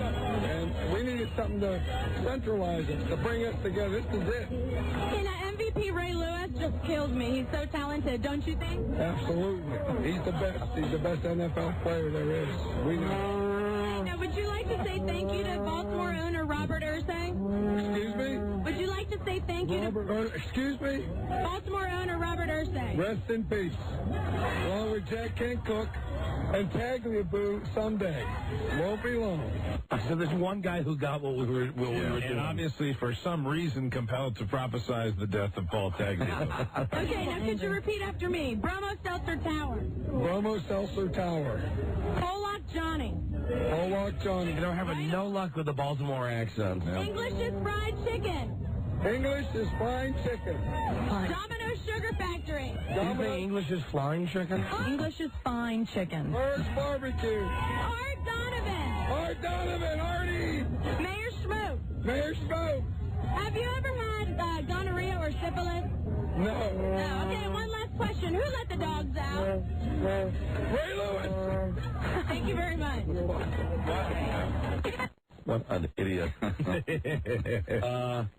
All right, Rob says interview number 8, track 12, is easily the best. Oh, yeah. All right, then let's roll that one. Ready to go. Okay. Rob says this is the best one. All right, here we go. Native Baltimorean? Say what? A native of Baltimore. A native Baltimorean? That's not how you say it, darling. How do you say it? I'm not from here. How do you say it? Nobody here is a moron to begin with. Oh, well, I didn't mean any How offense. big was this guy, Lisa? Is he a large man? Oh, he was huge. Let's see, I'm 5'6". I don't know what. 6'4". So that's 4 about huge. He had on a coonskin hat on sideways. He had on a leather coat. Yeah. On top of another leather coat. He had on about 13 rings on his hands. One was a Confederate flag. Oh, of course. Oh, dear. He was not clean. Clean. Wow. Okay. What do you think? So that's why you had to say it like it, huh? Are you jealous? You jealous because you're from D.C.? You can't be from Baltimore? No. How do you say it? Baltimore. So I would say, are you a native Baltimore? Just Baltimore? Well, it's better than what you were saying. Okay, thank you. Now, can you describe the excitement here today?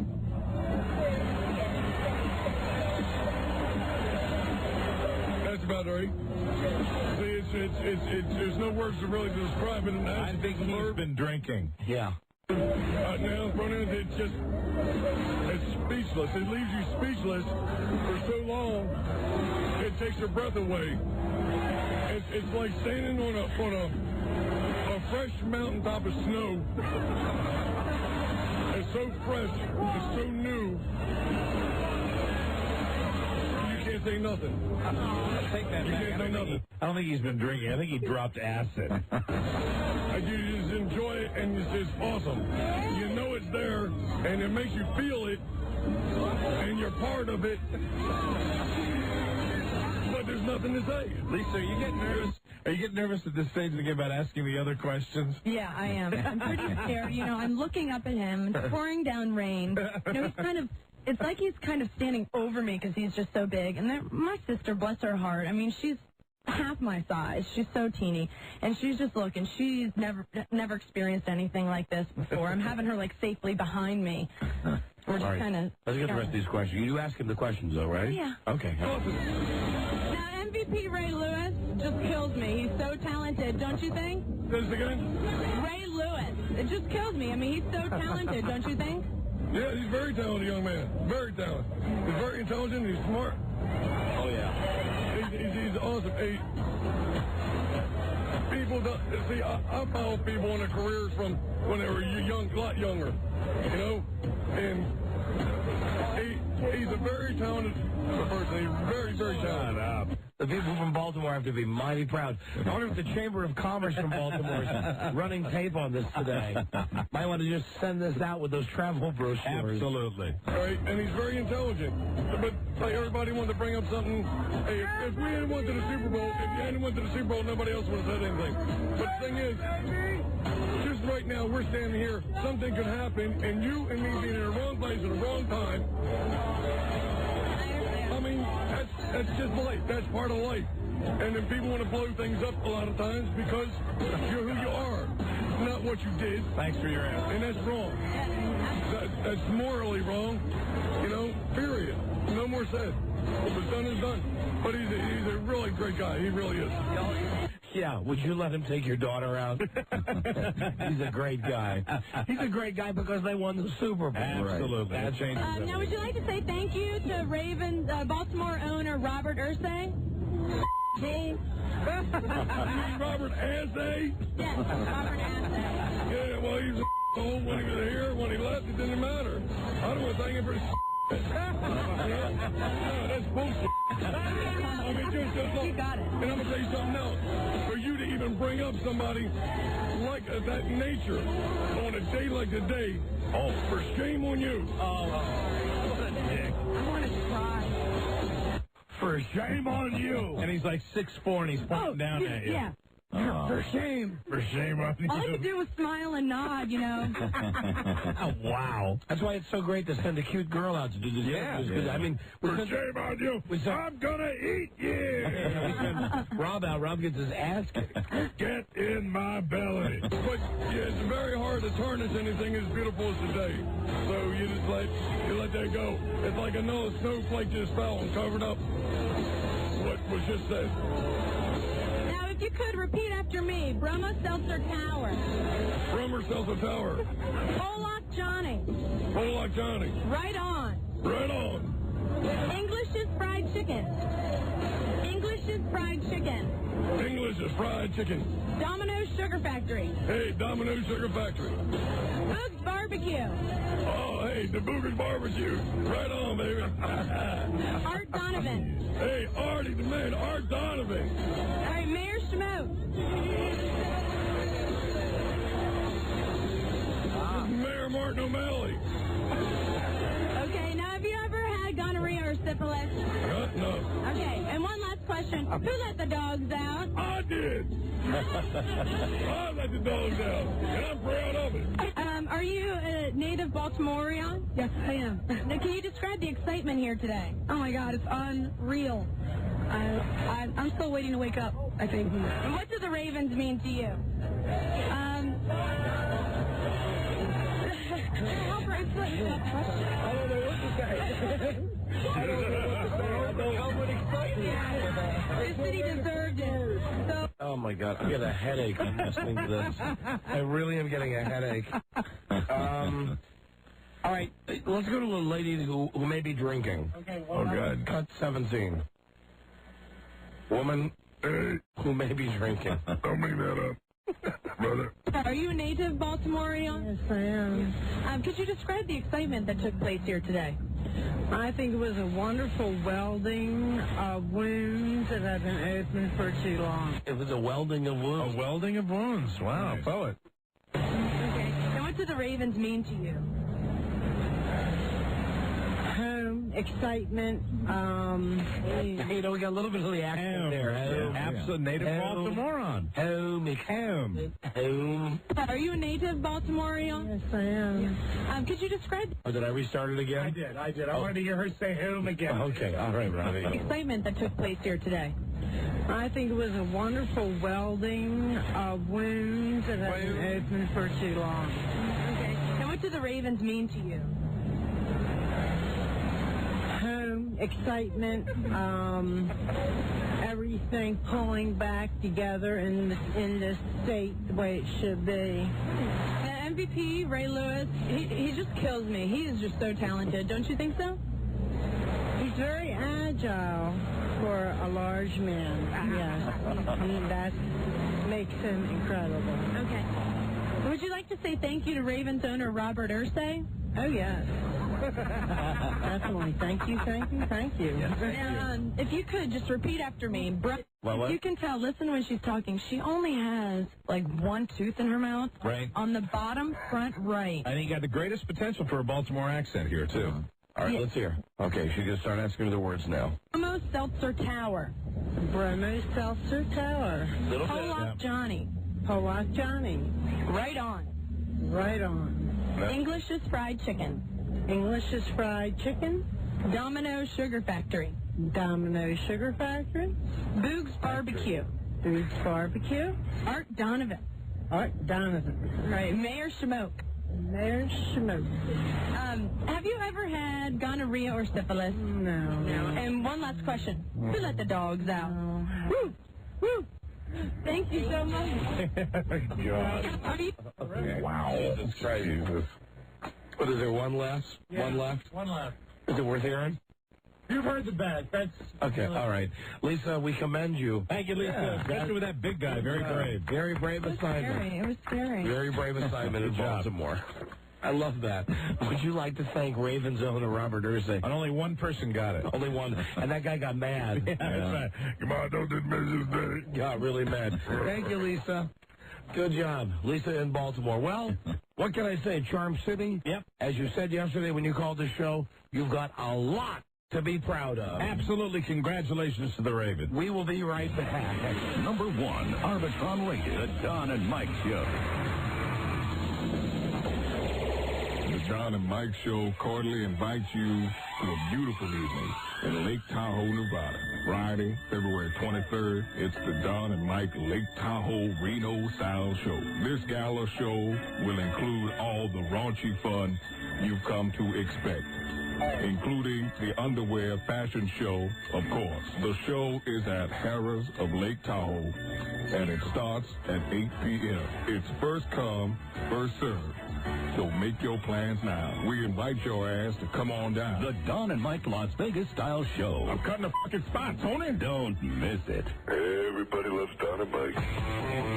Hey, what's fat and black with the skin pulled back? Why, it's the Don and Mike Show. I was the winner one time on Make Us Laugh. Yes, it was. And we still chuckle every time we hear it. We do, and it's a joke we had to delete out. Right. But it's funny. And the last joke that made us laugh, I'm still telling that joke to people, and it's still making people laugh. What was the setup to that one? What's black and sits up at the top of the stairs? What was the answer? Christopher Reeve after a house fire. Very right. Horrible to laugh at, but you simply can't help it, can you, Buzz? That's correct. That is funny. Was even Buzz laughing Buzz at was that? chuckling that one, too. Fighting I the find urge, that really, you know, you get a lot of the, but then it's just, you know, it's impossible. How about that, Buzz? You're going to find an extra canister of white shoe polish in your mailbox at the end of the day. Cool. Proud of you, Buzz. Hey, listen, if anybody's listening to us in Greenville, South Carolina, I'd appreciate the call to find out if we're still on that radio station. Remember I told you a couple of months ago that our affiliate down there, WPEK, right, was being sold? And they were going to do a format flip? Yes, well, as it turned out, they sold to Radio 1. which is a group owned by Kathy Hughes, and they do mainly black urban format. Right. She sold the stations to Cox Broadcasting. So she only had the stations for a brief period of time? Yeah, and she already sold them to Cox. Right. And yesterday, Cox, they went in and they fired everybody. Oh, my God. They fired the GM, they fired the PD. Oh, that GM was a good guy. Yeah. Oh.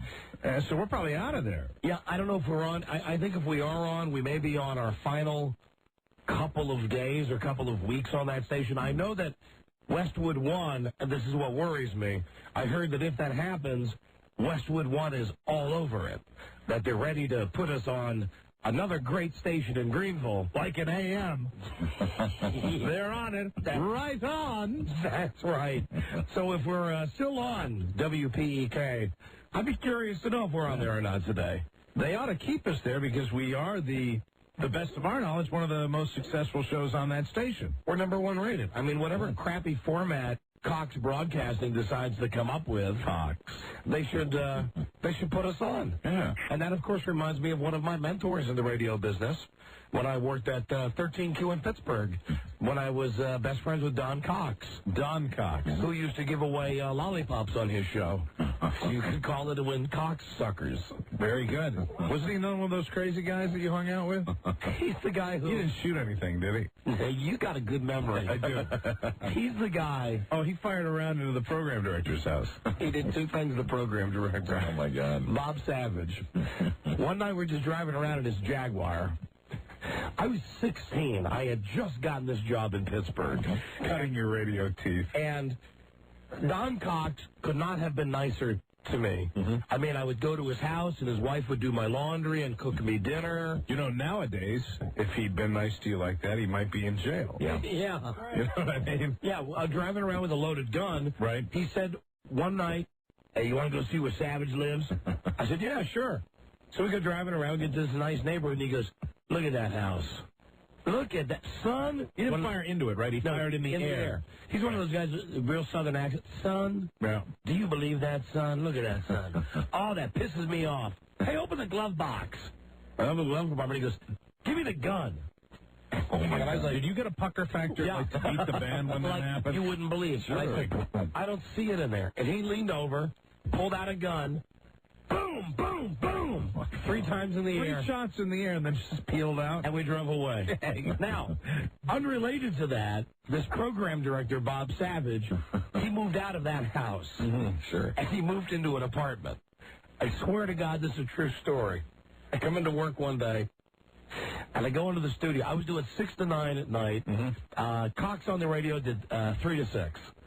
So I go in at about 3:30. Because he would always have me do jobs for him, like run this money over to the bank and deposit it. Oh, no. I mean, really. The wide-eyed kid. Really, but the guy could not have been nicer to me. Sure. So one day I go in the studio about 3:30. I go, "Hey, Cox, what's happening?" He goes, "Come here, shut the door." He turns the microphone on. Obviously, we're not on the air. He's got it potted down.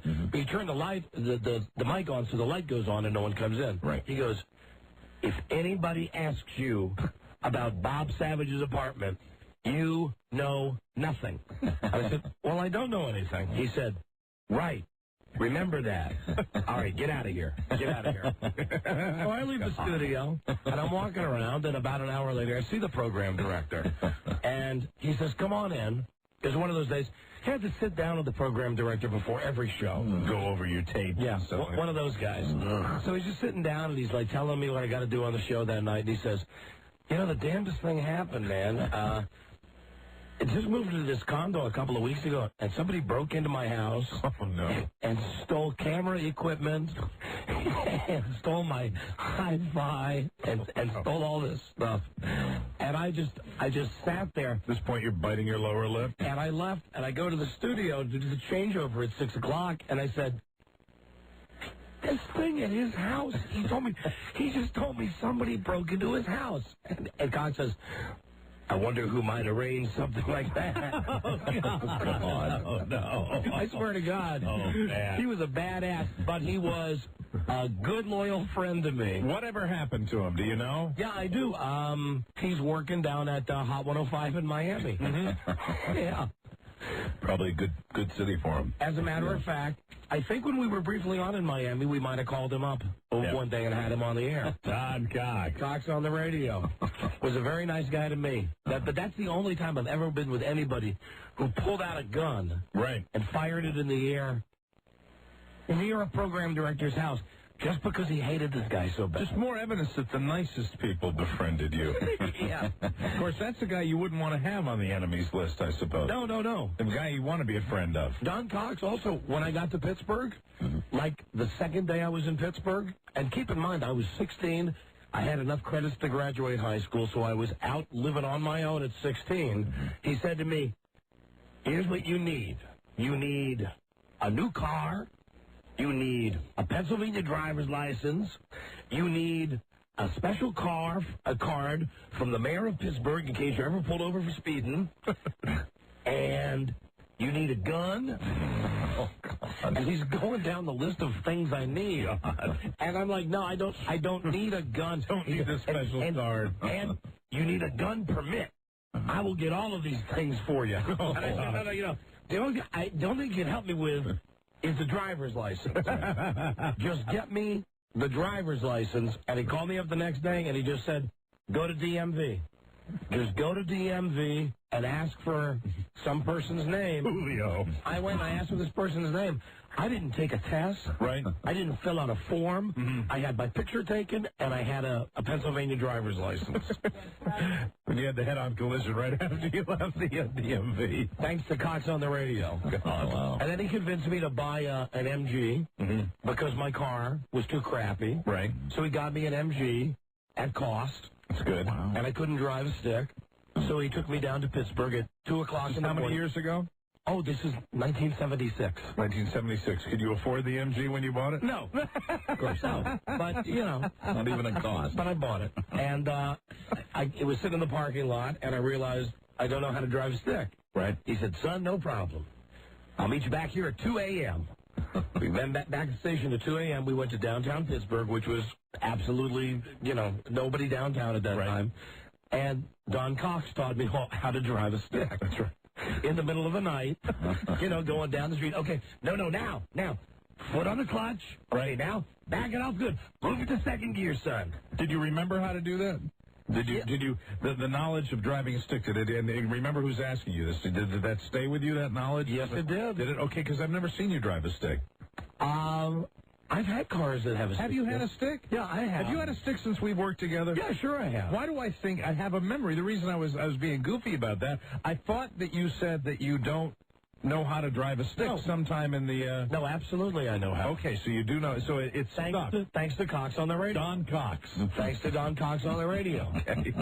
I'll give you one other Don Cox story. I was living... The one about driving the stick I hadn't heard before. He also put me in a high-rise in Pittsburgh that I couldn't afford. Right. So I moved in, and I had no furniture. Right. And he said, don't worry about it. And the next thing you know, guys are moving in sofas, and I got a TV. Again, I'm not paying for it. I don't know where it's coming from. Now, it's coming from the Pittsburgh Mafia is where it's coming from. I had no telephone, okay, because, I'm 16. I had barely enough money to pay the rent in this place, in this car. Right. So he would communicate with me through the radio station.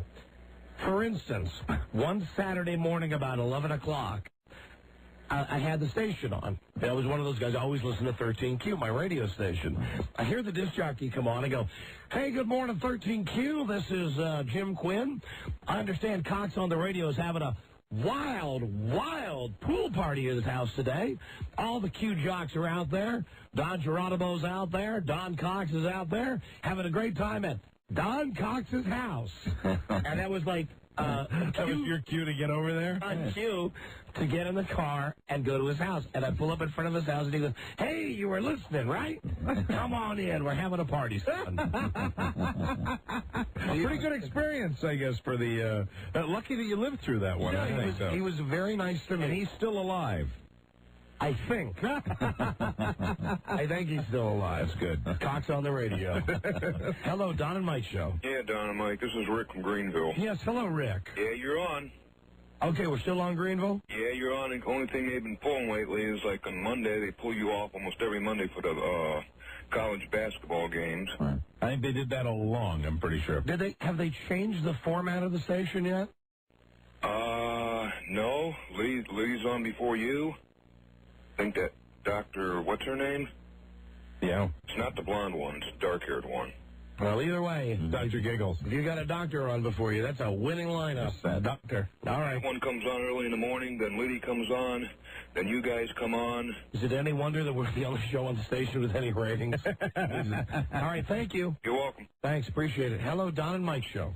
Hey, guys, how you doing? Doing great, thanks. This is Mike in Greenville. I just got off the phone with the radio station and asked them if they were going to be dropping y'all. And they said, yeah, the girl who answered the phone just found out today herself.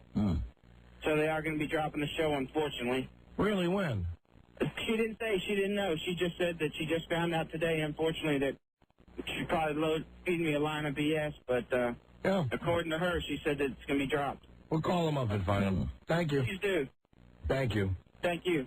Because the word that I had heard... You know, it's funny because if they're going to drop us, well, I don't want to say. It's just always a good idea to let us know first. Since you mentioned Liddy, his lawsuit ended in a mistrial today in Baltimore. The jury could not reach a verdict. That's a win for G. Right. Way to go, G-Man. Wow. How about that? That's a big win for him. Hey, good for him. Oh, he is going to come back. Oh, my He God. is going to have a party. Oh, Jesus. We got to get him on the show. We got to reach him and get him on the show. There is going to be DNA all over the studio tomorrow. But when did this come down, Buzz? Just this afternoon, as a matter of fact. Oh, we got to get in touch with him and put him on the radio. Hey, Rob, see if you get a hold of Liddy. Okay. If he wants to come on and talk about his victory. 'Cause, I mean, we have supported him through his lawsuit. Yeah, absolutely. Okay, you know what? I spent too much time with Cox on the radio. We got to do a break. Then we'll come... Well, no, I got to do this first because it's 5 o'clock. They'll probably close the business line. Yeah, find out what the deal is with Greenville. You know, why don't we do a candid phone? Hello. Are you canceling the Don and Mike show Candid phone today? Are you canceling the show because of a change of ownership? We've burned your buns. Yes, sir. Well, if that is true, here's an alert to all the Greenville stations that would like to have a #1 rated afternoon show. Yeah, we're here. We're queer. We're not going skiing. All right, well, everybody's calling the station now. We'll figure it out when we come right back. #1 Arbitron rated, the Don and Mike Show.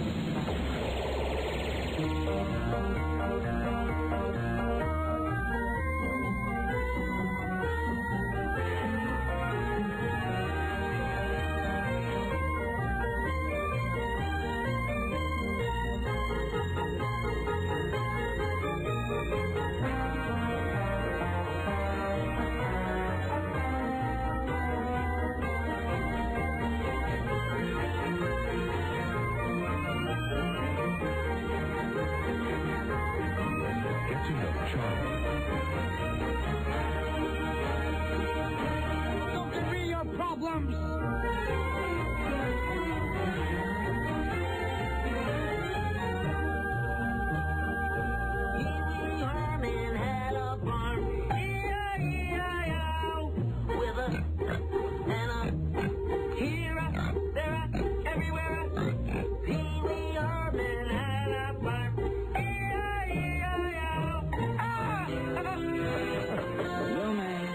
So good, it'll give douche chills to ye. The Don and Mike Show. Right. Hello. I don't know how this happened. Don and Mike Show, you're on the air. Hello.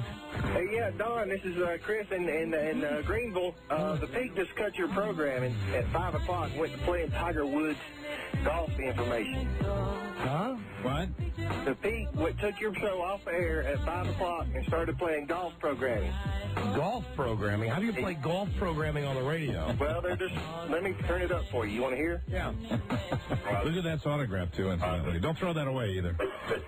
It's a memento for somebody. It was a bit of a freakish incident, but, you know, he is the marquee name out here. He's bringing people out, and, you know, for him to get hurt any kind of way would be, We're talking about Tiger Woods' sprained knee from giving an autograph. Now, I wonder if they just went to some other I'm sure they did. network feed because we were talking about That's them. what they did because we got hip to it. They wanted to just keep us, string us on as long as possible. So you guys got to stay here, man. Well, listen, we want to stay in Greenville. There has to be a new station, though.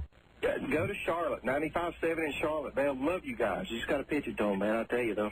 Okay, And- thanks. and- Yeah, you they want reach me. everywhere. Thank you. Bye-bye. You know, click, click, click, click, click. Bye-bye. Hello, Don and Mike Show. Hey, Don and Mike. Yeah.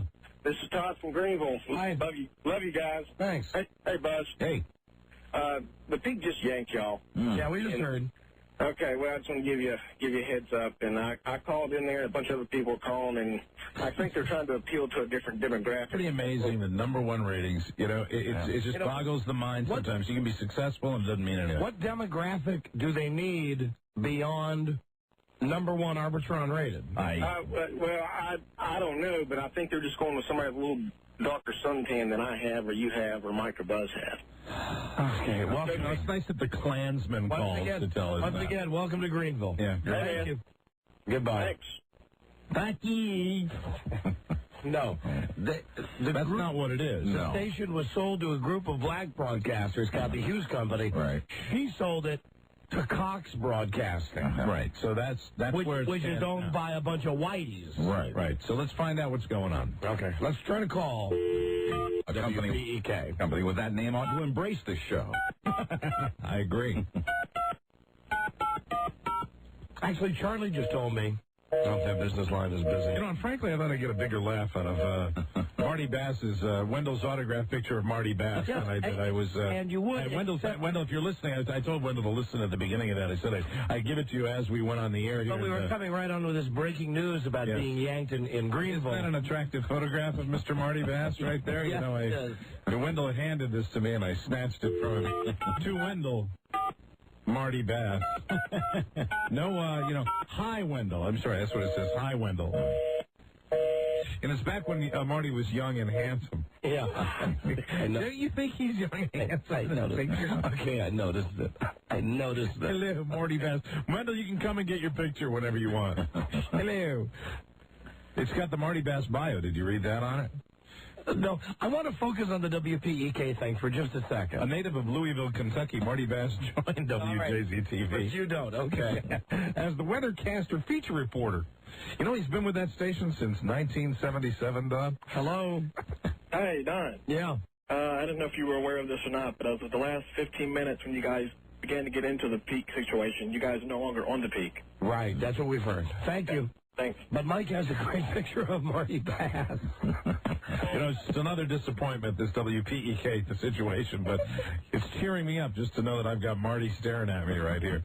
I kind of always thought Marty was a native of Baltimore, and this bio tells me a different story. So that whole thing about, the Baltimore accent from Marty Bass is completely contrived. The amazing thing is that he made it up from Louisville and lost the accent. He attended Southern Illinois University. That's not in Baltimore. Yeah. Am I the only one who realizes we just lost an affiliate 10 minutes ago? I heard something about it. But what can we do? Well, I don't know. What can we do? Well, I don't. Well, I guess we could stare at a 20-year-old picture of Marty Bass. Yes, we can. I guess we could. Absolutely. When you can't stand any more bad news, you stare at a picture of Marty Bass. What do psychologists call it? Redirecting, something like that. Hello, Don and Mike Show. Don Mike, Yeah. heard making fun of my snowflakes. Call my snowflakes.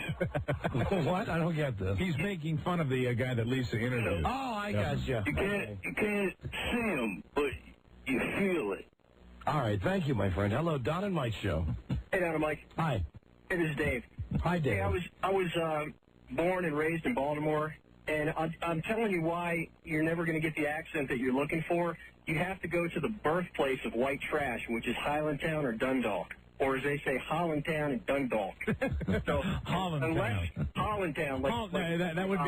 That would be Hollandtown. Hollandtown, yeah. In Dundalk. But you're never going to get to go down the ocean, get in the water, go down land ashore, or nothing like that, unless you go to Hollandtown or Dundalk. Because they're more higher, a little higher class areas. All right, we got you. Thank you. All right, hon. All right. You think some people, though, from Hollandtown or from Dundalk would have come downtown to see the parade? Hello, Don and Mike Show. Hey, Don, Mike, this is Drew from Highlands, North Carolina. Yes, hello. You're not on down here anymore. I guess you guys already know that? So you listen to us from the Greenville station? Yeah. Yeah, right. Gotcha. What freak is going on? All right, well, listen, what Charlie just told me during the break, which is why I didn't fall down for the Marty Bass picture, because I knew that Charlie had talked to someone at the network who had said that the peak, what they were going to do... I just turned it over. I know. You just turn it over? I appreciate that. He's not looking at me anymore. I appreciate that. Looks like there's a sticky on the back of it. Like Wendell might have had this on the wall at one time. Or maybe that's something else. Yeah. Oh. Ever think about that, huh? Ew. Broyle says that the people from Westwood One got a call from WPEK, our affiliate in Greenville. Now, the station was sold, and they're going to blow up the format, and they would rather do something else. Months ago, you'd been on the air with the fact that we were going to be canceled there. Yeah, that they were going to, eventually, when they sell the station, they're going to change the format. But apparently their plan was they were going to leave us on the air until February 16th. Right. So that they could ease people along and make them think that we were still going to be there. That is the deal they'd worked out with Westwood One, and apparently radio scumbags, and I guess we put a little chink in their armor today. Yeah, we screwed the deal up. Yeah, good. By talking about it on the air. That's good. My only regret is that we didn't do it sooner now, because that would have really messed up their plans. Yeah. So listen, Westwood One. I know you guys are listening on the satellite now that we're on in New York. I know you guys piped in up there. Westwood Ho! Get us that. Get us that new station in Greenville. And make it an FM station so that, the pain is a little less for our listeners up there. Yeah, you know what? We don't care if it's a crappy FM station. As long as it's got a signal that can be heard. Yeah, give us the crappy classic rock station or whatever you got bringing up the rear. We just don't want to be on, you're listening to John.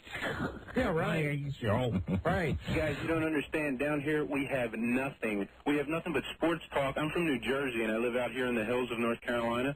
And it is such crap on the radio. You would think. Thank you. We appreciate it. Thank you for the call, my friend.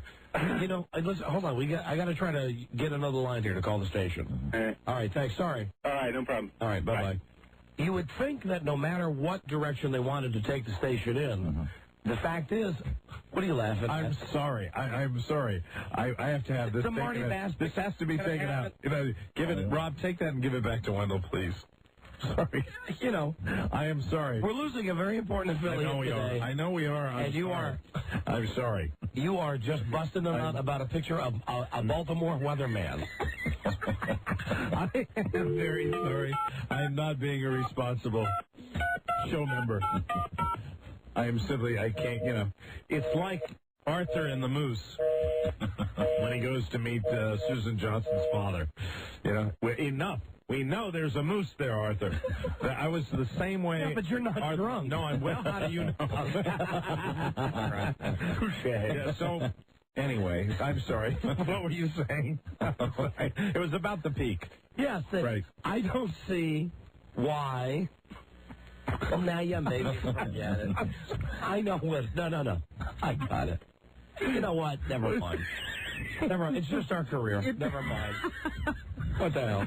As we discussed this morning, we were talking about the other situation. Yeah, that's a significant. What the hell? That's a significant affiliate. You know what? What kills me, and now I am. Hold on, now I remembered it. Okay, all right, go ahead. No matter what they're going to do with that station, whether it be country or rock or polka or 80s, why would you take off the one show that had achieved #1 Arbitron status? Yeah, I mean, to be #1 on a very powerful radio station, it's no small accomplishment, and I don't get it either. And obviously, it's a corporate thing, I would think. It's a corporate decision that comes down from the top where they want to do their own thing. I think it's a revenue issue because these big companies look at that and they say, well, we want to make something with ours. It's their spots, not another company's spots that go. Right.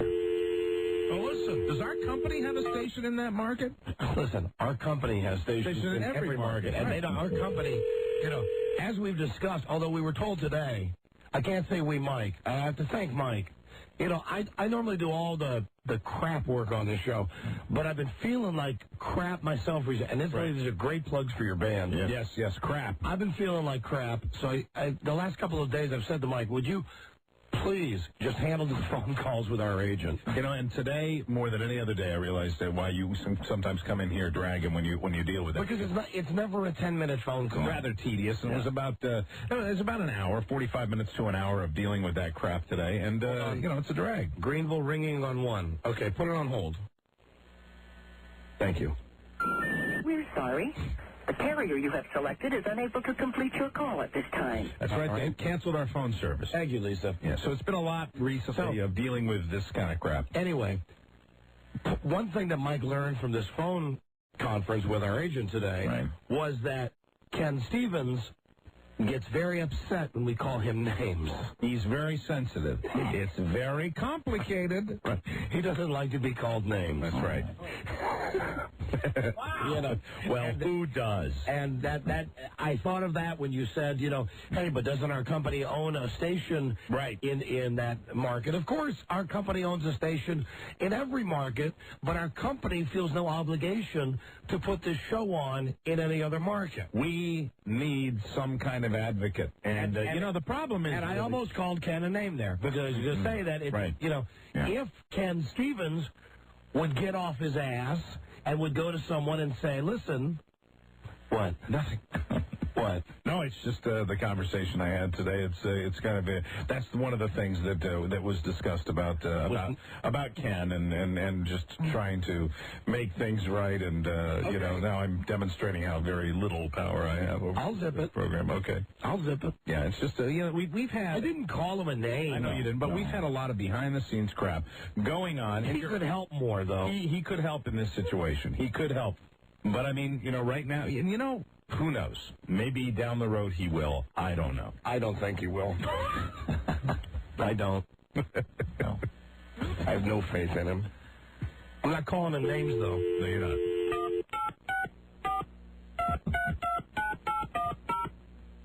But he could make this... He could make this right.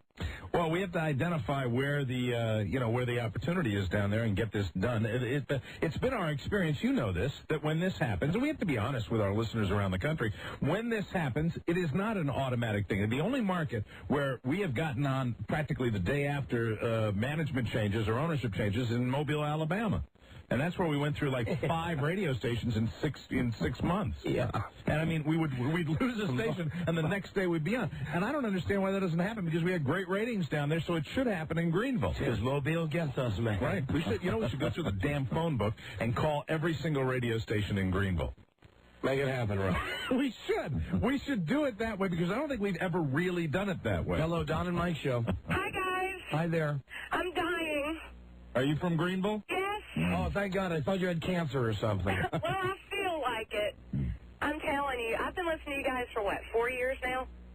Every day, on my way home, and I don't know that I can live without you. Did they pull the plug today while you were listening just a few minutes ago? It was at 5 o'clock. Oh, boy. And I don't know why they're such dickweeds about it. Well, did we change? I've been trying to call the radio station and you can't get through. I get through to you guys. Yeah, I found that out, too. Every time I've tried, it's been busy also. So I was trying the studio line and the office line and cannot get through. They also quit doing live programming. So I don't even get my news and all that stuff in the mornings anymore. Well, you know what? That has to be just some kind of a smoke screen. Yeah, while they're getting ready to come in with a new format. Like when a radio station will come on and play like Dead Skunk in the Middle of the Road, for 2 days straight. Oh, and then they end up being a format that plays all Backstreet Boys or something. Exactly. That's probably what they're going to do. It's pretty obvious what they're going to do. And, it's the only nice thing about all of this is that when they do make these changes, we won't be there, but they will fail. They will fail at this, and they will have less success, generate less revenue, because they wanted to do their own thing. Well, go ahead and do their own thing. I'd like to go across the street and kick their ass. Yeah. So would I. And we're going to kick their ass. We've got a ready-made audience down there. But I'd never even heard of. Hold on. We got a girl right here. Tell us, what's an FM station that sucks in Greenville? An FM station that sucks. You want country or you want rock? I don't care. Rock. We have a new good one. How about not many people listen to 93.7? Perfect. Well, that's the kind of endorsement we're looking for. Would you, if we got on there, is it a good signal? Can you hear it? Oh, yeah. And if we were on there, you'd go right over there, right? Oh, I'd go anywhere. As a matter of fact, my next thing is I'm going to have to spend $2,000 and get satellite radio. We're not available on satellite. You're not? No. Sorry. We're not. Listen, 93.7, do you know what the call letters are? Let me get Tony. He'll know something better. Yeah, get Tony. Tony knows everything. Tony knows everything. Tony. Oh, he's got his music loud. Tony, come out here for a second. Cutting an F and Come here. I'm talking to Don and Mike. Tony. They just took Don and Mike off the air. Yes, they did. Yes. Bastards. So we're trying to find a station that they can... Hey, and incidentally, I'm sure that they didn't announce this, but the Greenville fall ratings book came out, right, 3 days ago. We're number one. Oh, my God. Cool. 3 days ago. And that's how we're rewarded. Right. Dicks. We get S-canned. We get It, Shay, and K. This is one, boy, we rarely, go over the top. Boy. We should really, dive in with both feet and try to get this done. Well, let's find out what 93.7 is. Can we write a petition and try to change our mind? Get a phone book, honey. Get a phone book. We're going to make it happen right now. Go to radio. He said 102.5. Honey. He's another radio station? Never mind. Goodbye. Thank you, Rob. All right, let's see. All right, look for 93.7 and 102.5. Well, some of them don't have dial positions. Right. Here's 102.5. What does it say? Does it have anything? Listen to the fag slogan. What? My 102.5. Oh, there's no way. No. Then there's a station called The Planet. Oh, that could be us. There's a station Oldie something. WTPT, The Planet. You know where I bet we end up? News Talk 1330 WORD. WORD. The word. All right, hold on. We got 93.7. Now, hold on. That's right. It's on here, though. Oh, it is? Yeah. On WFBC. We're taking it door to door. WFBC. Hold on. Should be on there.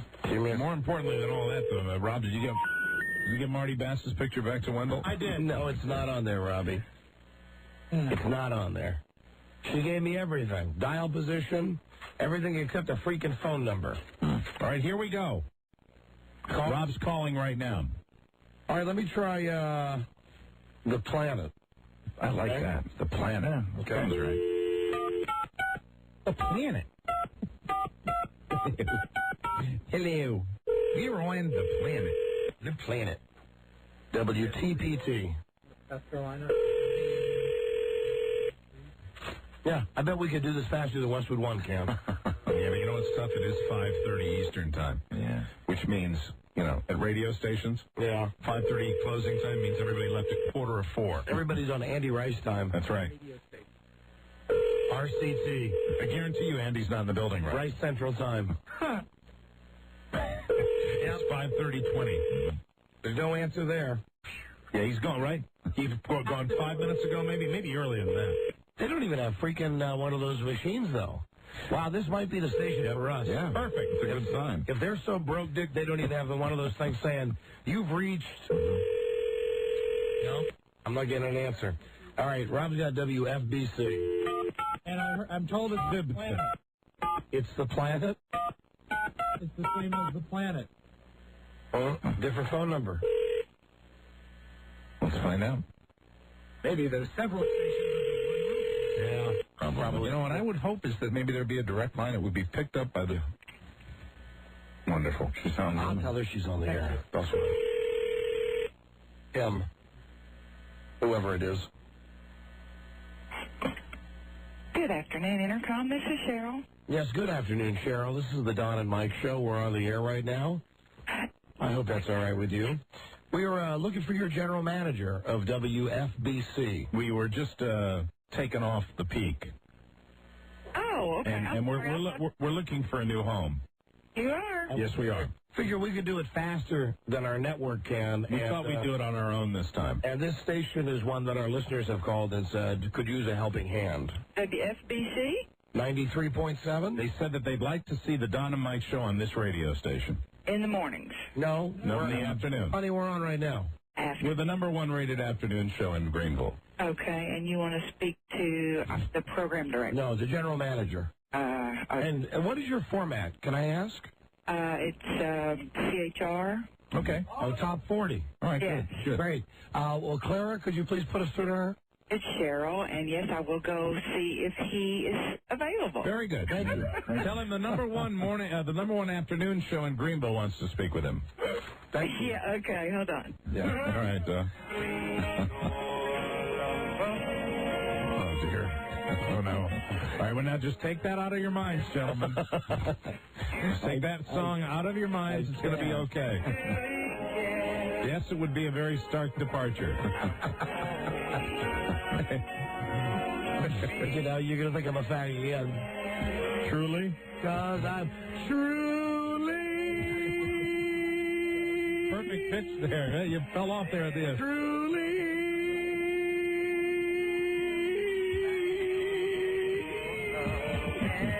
Ever. Because she's a brick house. This is around the time that Lionel Richie turned white. Right. Around the time he became friends with Kenny Rogers. That's true. That's truly true. Well, as you can hear, they're chomping at the bit to talk to us. Yes, no doubt Cheryl, she's a taskmaster. What, Robbie? This would be the CHR format? Guys? Hello? Yes, ma'am. Hello? Yes, he is in a meeting right now. Okay, well, Thank you know you. what? You can tell him to kiss the bad spot. This was his chance for greatness. That's right, he blew it. Okay, thank you. Tell him, though, it's a great idea to play Truly by Lionel Richie at 5:30 in the afternoon. Thank you for calling. Have a good day. Thank you, Clara. Whore, Clara, whore! Now, what do they call WFBC? You seem nice. Well, there's, can you smell that? That's smoke. That's that bridge. Yeah. But I don't think that was going to happen anyway, ladies and gentlemen. Didn't think it would be happening. All right, let's see. What else Who's we got next here? on the list? How many more friends can we make? Well, Mike, let's try My 102.5. Oh, dear. My 102.5. My 102.5. Islands in the stream. That is what we are. You have reached the business office for My 102.5 We're gone. MYI. Regular business hours are 8:30 to 5:30 Monday through Friday. If you know the extension of the person you're trying to reach, you may dial it at any time during this message. For the company directory, press pound. And thanks for calling My 102.5 W. All right. You want to call a country station? Yeah, why not? Because we know in Greenville, South Carolina, a country station will change 4 minutes to put us on. Stranger things have happened. You have reached the business office for 92.5 WES. Same company. Same guy. One of those radio stations where they have 15 in one building. Friday. If you know Which is what every small market has become. That's right. Christ, every big market's become that. Every big market, every small market. But, at least in the small markets, in the real small ones, you used to have those mom and pops, where the guy would have the bottle of booze in his desk. Right. All right, let's try Oldies Radio. Hey, super. Here we go. Right now. Oldies and Don and Mike. I mean, I asked you not. The best hits of the 50s and 60s, Don and Mike all afternoon. That the ratings came out 3 days ago. Right. And we're #1 again. Well, Clara wasn't aware of it. Clara's got an old smelly cooter. She's listening to Lionel Richie. She probably picked the station up between her legs. Well, then I hope that the station soon certainly plays good vibration. All she has to do is tune her hymen. Oh, I told Mike.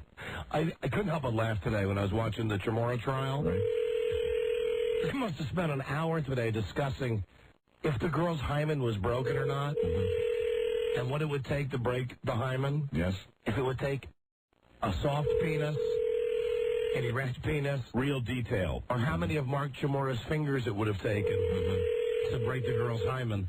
And as it turns out, her hymen is not broken. Okay, significant development in the trial. Indeed. Right. I could break that hymen. Now, you know what? I'm afraid, God, it pains me to say this. We're going to have to leave this up to Westwood One. Sorry. Hey, Charlie. That's pretty funny. Hey, Charlie, is Westwood One up for this? I mean, we talked about it briefly earlier today. Chuck Broyhill? Because I think it's in their best interest, whatever station, they have a quick turnaround here. Yeah, I think he said that they were working on it. Are they working on it, really? Yeah, they are. Westwood One? Uh-huh. Okay. Is it any of these stations that we've called? I don't know which ones you've called. Okay. Well, the one, first one we called, they might not be. It wasn't a top 40 station. Okay, well, I think that's a good thing. Okay, good. Because we've got an enemy there now. Right. Clara. They were disgusting. And, it's not WORD, is it? Let me see. Is it WOLD? I am the morning DJ at WOLD.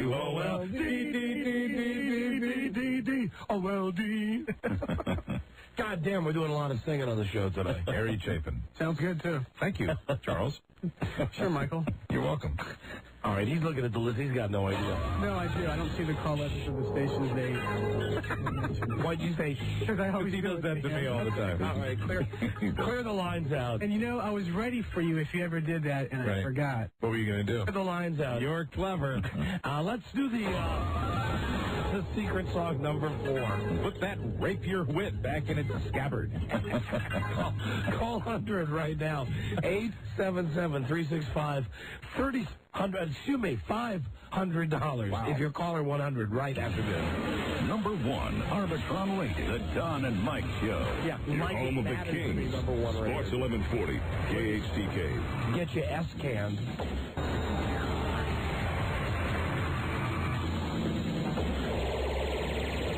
Defensive tackle, number 95, Big Daddy Dan Wilkinson.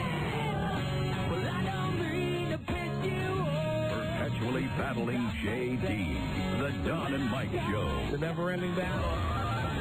And here we go with a call 100. Hello, Don and Mike Show. Hi, I'm caller 100. Yes, you are. What is your name? Pablo, Paul. Hey, Pablo, where are you from? Sack from a tomato. Call 100. This is another wacky contest player. Yeah, we've had some wacky contenders today. My friend, you won the Blockbuster DVD rental pass. Beautiful. Good for a free DVD rental every day for a month. 30 days, 30 DVDs from Blockbuster. Vote for the 7th Annual Blockbuster Entertainment Awards online at blockbusterawards.com. Okay, here you go. Thank you, sir. $500 on the line. Secret song number 4 from the 80s. Top 10 hit sung by a duo. Okay. You got it. You got it? Well, I'm going to try. All right. We wish you Godspeed. Please don't answer till Mike sings like Louis Armstrong. You keep moving farther and farther back. That's all I can do for you. Come on, please move ahead. I want to delay. It's hard. Move forward. It's hard. I can't. I mean, I'm trying, but I mean, it's. Well, what about singing impressions are not easy for me. Okay, what about Christ? What about one of the Beatles? I mean, at least that's in the 60s. Or how about Mick? All right, I'll do Mick Jagger. Mick, thank you. Okay. We wish you. Yeah, that's easy. Godspeed. Hey, caller, name this secret song. And incidentally, that's how most songs sound to Mick Jagger. Do you want to mention, of course, most impression sound on this show? Money. Oh, come on. It's supplied by Main Street Title. Rats on the east side, bedbugs uptown. Look at me. I'm a oh yeah. Oh, yeah. Oh, yeah. Yeah. Oh, yeah. Come on, you're the greatest. I wasn't slamming you. That's how it happens a lot of times, because I'll have a roadblock, and then you'll say, you can do that, and then I'll say, yes, I can do that. That's what I mean. I was being actually very serious about that. You're no Julie Dees. Thank you for that compliment. For $500, who is singing the song, and what is the title?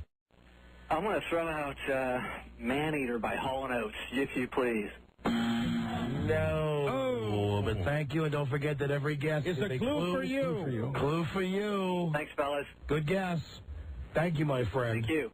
And you know, a lot of times, really, that's how Mike gets the best impressions, is that we'll be sitting around the office talking about what to do on Jeopardy on Friday. Absolutely. And really, I'll look in the newspaper, see a picture, I'll say to him, hey, you can do this, guy. And he goes, no, I can't. I go, yeah, you can do it. Oh, absolutely. We've had more of those than I can count. And Absolutely. Then he does it, and like he does it, and within 5 minutes, I say to him, you got it. Yeah, I mean, that's the way it happens a lot of the times. And I'll do one and I'll throw one out. I mean, for low-budget Jeopardy, you know, I'll throw out a bunch of ideas. And, you know, sometimes if I go too far back, like Louis Armstrong, then we go forward a little bit, and it keeps on going. That's why you guys are a team. That's right. Hello there, Don and Mike Show. Hello. Hello, Don Mike. Yes, we are. What's going on, guys? Hey, buddy. Hi. Hey, buddy. Oh, as a matter of fact, I got a question for you. I'm already thinking about next week's Jeopardy. Really? Perfect time for you to do Hannibal. Ah, yes, absolutely. That's when the movie opens. Yes. Yeah, and that, boy, maybe it's the trailer, maybe it's the way that movie, but that movie, I am more anxious to see that movie than any movie in the last 5 years. You know what it's about, the new trailer that's gotten me? What is it? Hello, Clarice. Yeah, hello, Clarice. And just enough of him in that one scene where you see him opening his mouth and lunging at that face. And I hope it's not, you know, I really, sequels, you got about an 80% chance they're going to be crap. Yeah, but I think that they got enough pressure on them that they know that people love Hannibal the Cannibal. People love him. And I mean, I didn't get excited about the movie till they started running the new ad. Right. Hello, Clarice. Hello, Clarice. Yeah. I've flown all the way around the country to see you run. That's what I was hooked. Very good, Clarice. Hey, what can we do for you? I listened to you on the Peak in Greenville, South Carolina. Yes. I got home about 4:30 today. Yeah. After listening to you with Lisa and the guys and the Ravens fans and all that stuff. I get in the car to go somewhere just now, and I got some sports freak on the Peak. What happened? Oh, come on. I wish, you know, I guess that's all we're going to get now, and I can't get mad at the people from Greenville. No, they can't listen to us, so it's not his fault. We talked about how the station was sold, and that we were unsure about our future there, and then before you know it, they pulled the plug. No way. Yeah, we're off that station, and I don't think we'll be coming back. On that station. On that station. What, 5 o'clock today it happened? Yes. Well, they were going to do it eventually anyway, but they heard us talking about it and decided to do it earlier. All right, we're very sorry. I'll be kissed my ass. All right, thanks. All right, thanks. Appreciate it. Yep. Bye-bye. Oh, and also, we won't be on the station that plays Lionel Richie at 5:30. Yeah. The station that plays Truly. There's no way that'll happen. And Clara. Hello, Don and Mike Show. Hey, can I talk to the guys? Yeah, you're on with us. Hello. This is not Don or Mike. All right, goodbye. Had your chance. Hello, Don and Mike Show. Don and Mike, my brother. Hey, buddy.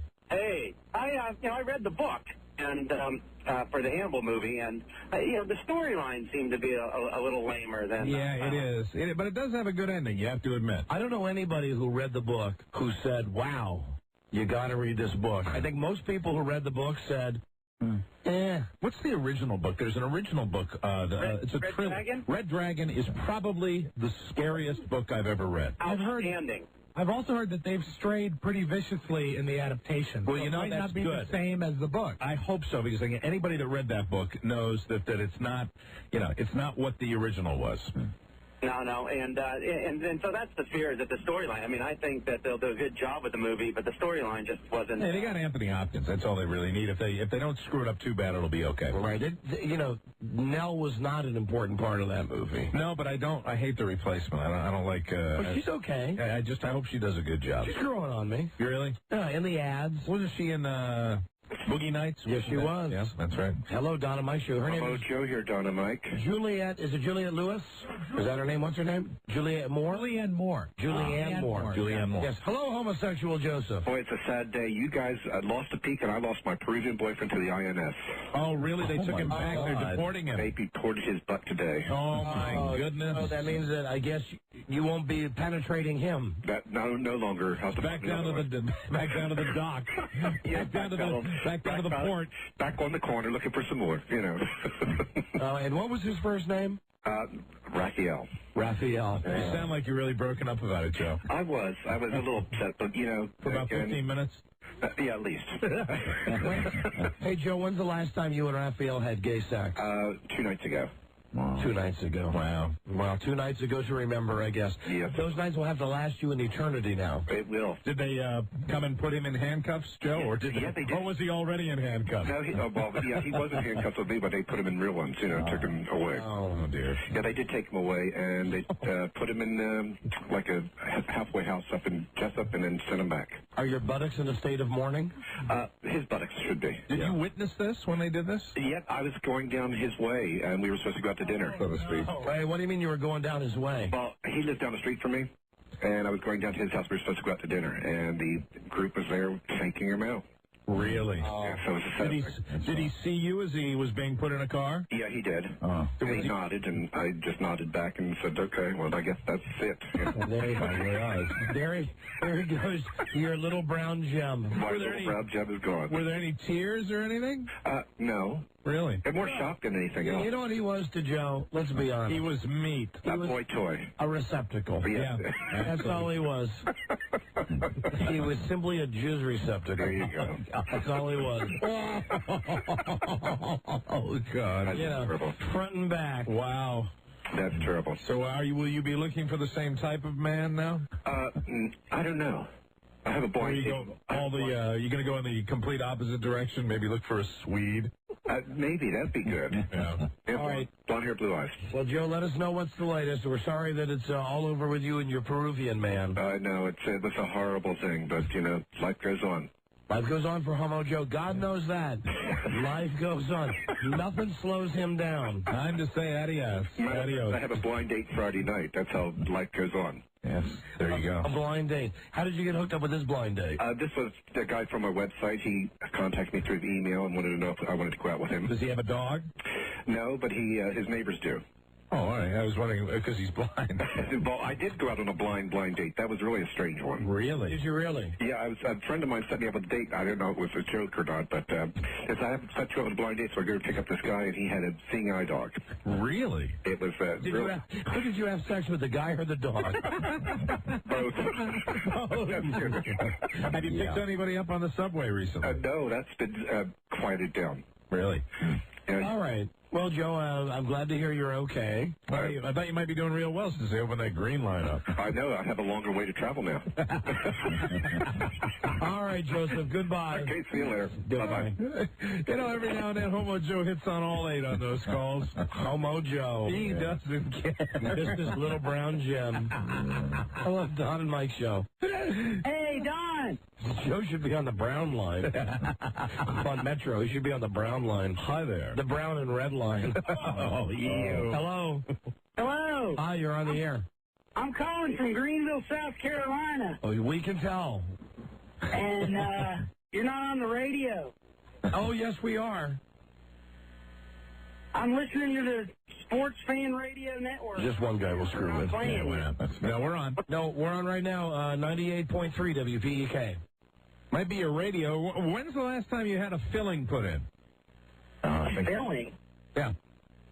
I don't. It has been a number of years. It could be that or it could be CV interference, but we're on the air right now. You're on the air with us. Right. I know I'm on the air with you right now. WPEK is not broadcasting your show. No, they are. We're on WPEK right now. How many fillings do you have? I have about 4. That'll do it. That could, listen, we're not kidding you. That could have something to do with the reception of your radio. We've been getting people from Greenville calling us today that have had an abundance of dental work, and they're having trouble receiving the station. Are you in your car right now? Yes, I am. Try leaning your head to the right. Well, which side of your head has the most fillings, left or right? I believe it's the right. Lean your head to the right. I mean, I don't want you to get in an accident, but see if you can lean your head all the way to the right and tell me if you're hearing yourself on the radio yet. I'm going to ask you to break the cardinal rule and turn the radio up. I have to actually switch back to the station. Hold on a second. Yeah, switch back. Yeah, that should tell you something. Switch back. Switch back. All right. Now, if you move your head far to the right, like the right side, kind of lean over towards the passenger side, there's a chance that our show will start coming in. I'm sorry. It's not happening. All right. Is it your upper... Did they do you wrong today? No, they didn't. No, you should be receiving it. Is it your upper teeth or your lower teeth? All on my upper. All right. The surface of the radio, where the radio is, right where is it black-colored plastic? Sure is. Oh, boy. All right, here's what you do. Oh, man. Take your right hand, put it inside your mouth just like this, and cover up. I can't steer the car if I do that. My phone is in my left hand. I got to keep my right hand on the wheel. Do me a favor. Then just put the phone down on the seat. Okay? Then put the hand over the fillings. Put your hand inside your mouth and over the fillings. You can probably do it by just shoving his thigh. Is it on the upper and lower? Just the upper. I have both, upper and lower, yes. Oh, that's going to be harder. How does he block both sets of fillings, though? Well, if he takes his hand like this, or puts his fingers in like that. Yeah. Put your fingers together like you're shooting a toy gun. Put your index finger and your middle finger together, and then just block that right side of your gums. Give it a try. All right, let me give that a shot. Okay. All right. All right.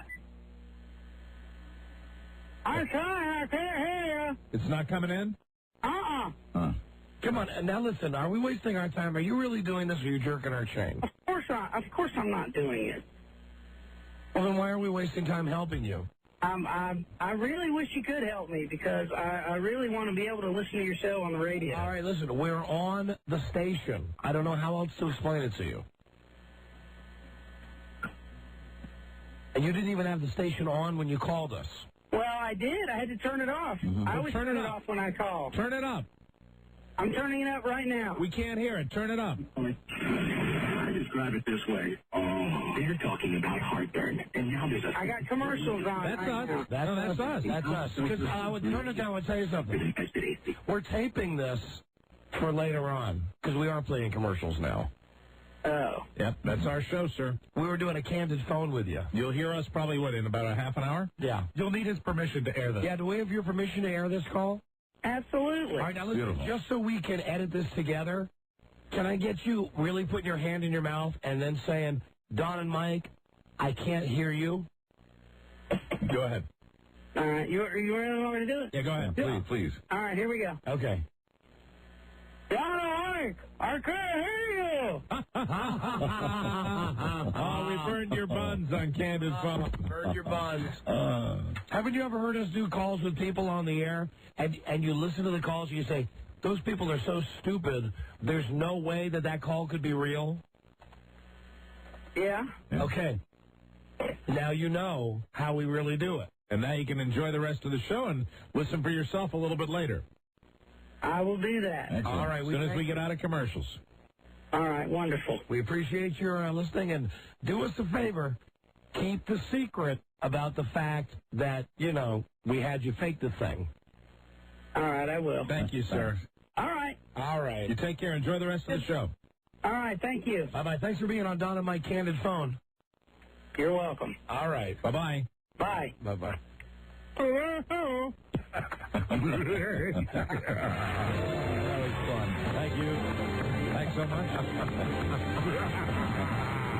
Oh, see, that's the big reason we got to get back on Greenville. We do. I mean, you don't find people like that anywhere else. We really have to get back on it. I swear to God. We will be right back. Number 1, Arbitron Radio, the Don and Mike Show. And she was saying that she was 2 weeks pregnant. And I didn't believe it because when you're 2 weeks, just 2 weeks pregnant, you can't really tell just because you haven't seen your menstruation. They love to screw until they're tired and sore. Don and Mike. All right, now listen, tomorrow we're going to be announcing our big Valentine's Day show plans. Hallelujah! We always do something for you on Valentine's Day. Right.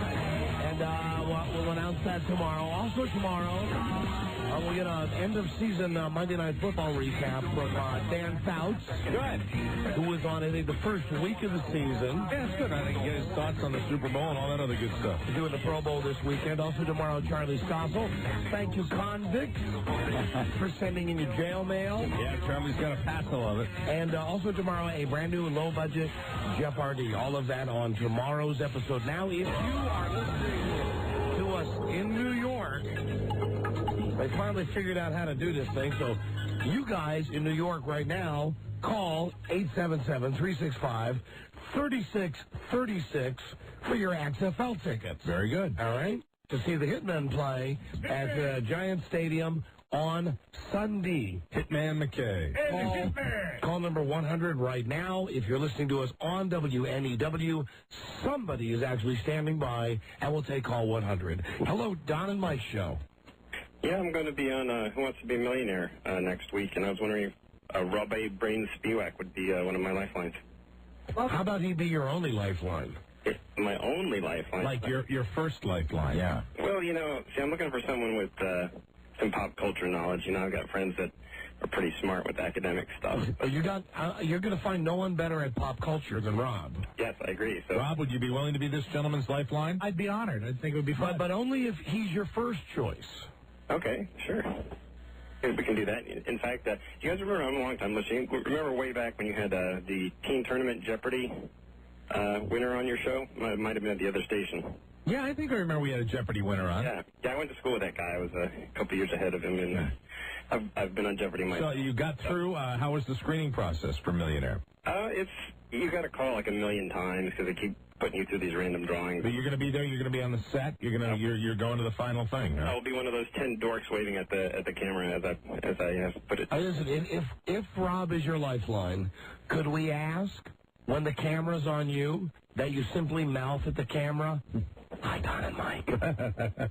Sure, that's not out of the realm of possibility. This guy sounds like such a nerd. I bet he would do great on Who Wants to Be a Millionaire. When Regis asks you, what do you enjoy doing? What do you do?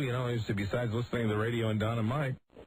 Yeah, Regis will love hearing that. Mm-hmm. All right, now, because, if Rob makes the commitment, that means the day you're on the show, he has to sit around, like, for 6 hours. It has to be available from 4 to 7, so you guys will be doing the show, Oh, would that be great during the show? Even better. I'll give All right, hold on a second, okay? Sure. All right, when are you going to be on that show? It's going to tape on Monday. Okay. It would be airing a week from today. Hold on. All we ask is that Rob is your first lifeline. Nothing. Okay. Hi, Don and Mike. There you go. Perfect. Hold on a second. Thanks. Hold on. And what's very better? Cool. Now, do they send them all home if they don't, on that particular show that he's going to be on? That's if right. They don't pick him. He's out. He goes, right? But what's great about that is when you say your lifeline, and Regis would say, "And how do you know Rob?" Rob is on a radio program I listen to. Right. Hello, Don and Mike Show. Hello? And you know what? I bet Rob would kick ass for someone as a lifeline. Oh, absolutely. Of course. Hello. Hello? Hi, you're on the air. Man, I think I made a mistake. I called the radio station that took you guys off the air down here in the South. It's called BrickHouseSportsFanRadio.com. I have no idea. What are you rambling? Are you talking about WPEK? Yeah. Okay. Peak. And I told him, I kind of told him a little story. I said, I bet you did. I said, I wanted to talk about the Knicks. And then when I got on the air, I told him, put Don and Mike back on. Hey, there you go. Very good. I know what I got it. She didn't call the business line. She called whatever lame, syndicated sports show they threw on instead of us. It sucks. And they're going to be online tonight, jtthebrick.com at 9 o'clock. So what did they say when you got through? They said that it would be indefinitely. We were having it off the air for now. Uh-huh. Yeah, but we're gone. I mean, we're done on that. There was no reason to take us off indefinitely. We're done. We're done with that. No, and you guys have been number one. Well, I'm not in Greenville, but I'm in Spartanburg, but, That's the same market. It's the same radio market. So did you hear yourself when you made that statement? Did you hear yourself? No, actually, we had the radio off. Okay. We just turned it on to get the number. All right, well, good for you. Thank you very much for finding the good fight on our part. Well, I wish we could tell everybody else to keep calling, but I think they are because it's busy, busy, busy. All right, very good. Thank you, honey. Thanks. All right, bye-bye. Hello, Don and Mike Show. Hey, Don and Mike. Hi. I wanted to talk to Mr. Geronimo, my television head friend. Yes, go ahead. Because you're such a TV fan. Let's wrap. Regarding Hannibal, did you know Anthony Hopkins is going to be on 2020 on Friday? No, I would watch it. Yeah, I think it's going to be pretty good. And they're also doing a serial killer special on America's Most Wanted. Wow. I'll watch that, too. Hey, you know what? I bet, Buzz, have they caught the sixth guy who, Yes. Yeah, he got caught They've all today. been captured. you know, The Alabama 7? Yes. Yeah. Or the Alabama 6? Crap. You know, that's too bad because I was hoping John Walsh would have another shot at Another catching. victory. Because when I woke up this morning, I turned the TV on. It's like Hollywood Squares, the way they got all of the convicts, and it was virtually the same graphics as the Texas 7. Yeah, the Alabama 6 were caught in short order. Yeah. They got those guys real quick. They're mighty dumber than the Texas 7. I'd love to get any progress on getting John Walsh on the show, because I'd love to talk to him. I think he's coming on sometime soon. That'd be great. I know what Charlie said was that he had been absolutely deluged with media requests. Of course he is. Since America's Most Wanted helped to catch the Texas 7. Sure. So as soon as that dies down, he's going to come in one day. Excellent. And do one of those big shows with us. You never know. It's sweets. He might come on. Yeah, that's right. Although America's Most Wanted, I was reading, got their highest rating like in 5 years. After they caught the Texas 7. It's fantastic. You know, and for that show, because that show does so much good, I hope that generates more interest in the show than they had. I mean, the show's very successful, but I do hope that they get more people watching that show. That's a show that you can kind of forget about for a while, and then when you come back to it, you realize that, you know, not only do they do all that good, but the show is incredibly entertaining. And if you normally go out on a Saturday night, when you're at home on Saturday night, I got news for you. The only thing you'll watch on Saturday night is Cops in America's Most Wanted. Absolutely. There literally is nothing on to watch. That's a great hour block. A great block. Yeah. What? For the Lifeline, we're all set. Oh, fantastic. It'll be on Monday. I have to be here to talk to a producer between 11 and 2. And then I have to be available to the phone from 4 till 7. Oh, fantastic. How great is that? So good luck to Peter. We all wish him well. Way to go, Pete. Great is that. All right, thank you for the call. Thank you. All See right. you then. See you later. Bye-bye. Hi, Don and Mike Show. Yeah, I'll tell son of WPEK in Greenville. They tell you something, man. You got that's all right with me. That's all right with Mama. That's the way it's gonna be. Taking Don and Mike. Don and Mike. Don and Mike, yeah, baby. We're gonna get another radio station, baby. And we ever catch up with you. We're gonna pull your about loose. Oh, not messing. Well, Don and Mike on WPEK.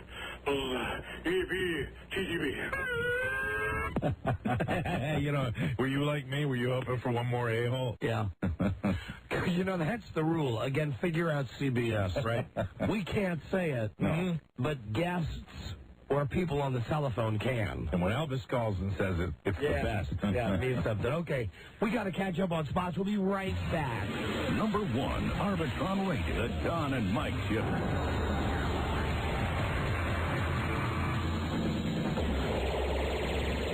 I don't ask much from you, girl.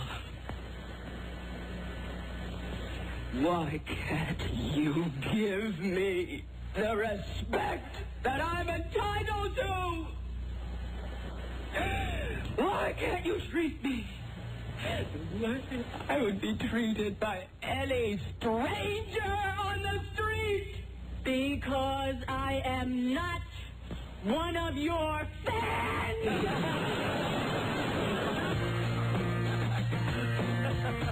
It's time to squat and take a growler. It's time for Don and Mike. All right, now listen, we gotta get to Buzz, but I want to get one phoner in first. Very good. I was just talking to Lisa. Back in the screening room, I was checking my email. Right. And she said, she's talking to Jason Feces, one of the guys who works here. Yes. And Jason Feces announced, he's the guy who does our Barry White tape about the effing spot, Tony. About to make a show. Anyway, she says that Jason Feces says that he got something in the mail today from Playboy. That Playboy is looking for another Women of Radio. And he would like to enter Lisa. And I said to Lisa, well, you wouldn't do that, would you? And she said, oh, yes, I would. Really? I said, you'd pose nude? Oh, yes, I would. Lisa from the Don and Mike Show. Wow. So, keeping in mind that now we know that about Lisa, let's see if we can hook her up here. Story from Los Angeles. If you're an X-rated actress without a home, there's a man in Los Angeles who's looking for you. Adult website operator Kevin Corey is looking for 2 porn actresses who would be willing to live with him and X-rated film star Nikita Cash in a 5,000-square-foot L.A. home. The catch? The actresses must live in the passion pit for at least a month and be willing to have sex with these guys live on the internet. His website, and I'll give the title out later, will capture innocent moments such as the women making microwave popcorn in the nude. Yes, wonderful. And masturbating while watching Ally McBeal. Oh, God. Wow. So let's call. I do. I didn't know that about you, Bud. No. We've got a girl. A girl. With kaleidoscope eyes. Because frankly, I know you have reached an invalid page number, MCLL327. Listen, I know she likes to party, but she probably wouldn't mind cooking popcorn in the nude. The Playboy thing surprised me. Yes. Jason surprised me. Jason's like her pimp. Hey, how would you like to be in Playboy? Join me for lovely. Captain Navy Media. Yes, hello. This is the Don and Mike show. We're on the air right now. We're doing a nationally syndicated radio show. Hope that's okay with you. That's fine. We have a homeless porn actress for you. You have a homeless porn actress for me, all right? Yes, we understand that Kevin Corey is looking for 2 serious actresses who would be willing to live with him and another guy in a home and have sex on the internet for a month. Actually, it's me and another girl, my girlfriend. Oh, it's you. Are you Kevin? I'm Kevin. Hi, Kevin. How you doing? I'm doing good. How are you guys doing? We're doing great. Well, Kevin, let me tell you, we have a girl who works on our show. Okay. And she's hot. Think Faith Hill, except younger. Really? Yeah. Yeah, absolutely. And she's homeless. And she's homeless. Yes, she is. Well, all right, technically she's not homeless. Okay, I was exaggerating. But I'm trying to figure out what the odds of a hot homeless chick are working on your radio station there. But she is hot. Okay. Lisa, why don't you come on in? Lisa, come here and talk to this guy. You see, we're springing this on her right now. Yeah. I just heard her having a conversation saying she'd post for Playboy because Playboy's going to do a Women of Radio thing. Lisa, this is Kevin. Hi, Kevin. Hi, how you doing? Fine, thank you. How are you? I'm doing pretty good. I've been told that you're homeless. Hey, Kevin, would you like to go ahead and give Lisa the interview right now? The same kind of interview that you would give any of these homeless porn actors. Now, really, do they have to be homeless? No. Okay. You don't have to be homeless. Well, go ahead, begin the interview. First off, how old are you? I'm 24. You're 24. And are you by nature an exhibitionist? Oh, yeah. Have you ever done any film or photography at all, nude? Yeah, oh, definitely. My boyfriend is a photographer. He has taken photos. We do have some amateur videos that we do quite often. I think it's a lot of fun. Do you guys live together now? No, we don't. Okay. Are you, what part of the country are you in? We're in D.C. You're in D.C.? Mm-hmm. Would you consider relocating for a few months to L.A.? Oh, absolutely. I've always wanted to go out to L.A. That's always been a dream of mine to go out there and do something with show business. This is just shy of show business, but basically what we have, it's porngirlslive.com. It's a porn star web house, webcam house. Mm-hmm. And we're having girls come out and stay for, as long as you want, actually. We're having a total of 3 girls and myself in the house. And the offer's out there. Now, what would Lisa get out of it? Well, it depends on, first off, the house, since you've never been to L.A., it's kind of hard to explain, what this really means. But this is a 5,000-square-foot house in Los Angeles, up in the valley, which is a very large house for this area. There's a nightclub in the house with a stripper pool table, full bar. What did you say, a stripper pool? Stripper pole. A stripper pole. Stripper pole. So like the girls could dance. Oh, yeah. Yeah, very there's a stage and the whole thing. Mm-hmm. There's a heated pool, jacuzzi. There's a theater. We're up on a mountaintop. So How many times a day would you estimate that the individual that passes muster here will have to have sex? Oh, Oh, it's not even a sex thing. It's just, Oh, really? No, this is more of a voyeuristic view into the lives of exhibitionists in a way. All right, well, it says in our press release that the erotic actresses must be willing to do the deed with you. Well, that's not entirely true. That's not true? So one of the actresses coming out to the house would not necessarily have to have sex with you? No, not at all. Does it matter? Does it matter if she's into anal? I really don't care. I'm really not into it myself. I know it's a big turn on. But it's okay if I am. I mean, that's not a problem. It's totally okay if you are. Okay. Now, when the women are making for the record, that's all she likes. That's Well, all right, I wouldn't say that's all I like. It's what I prefer. Now, when the women are making popcorn, microwave popcorn, will they always have to make it in the nude? We'll encourage as much nudity as possible. I see. Okay. And it's not as freaky as obviously as it sounds in the press release. It's just a typical lifestyle, an exhibitionist lifestyle. It's not. It says here you wouldn't mind if the foursome becomes permanent? Oh, my girlfriend Nikita and I have had many foursome relationships that have lasted for quite a period of time. So that's you and 3 girls. Correct. Now, we've told you that our girl Lisa is quite stunning.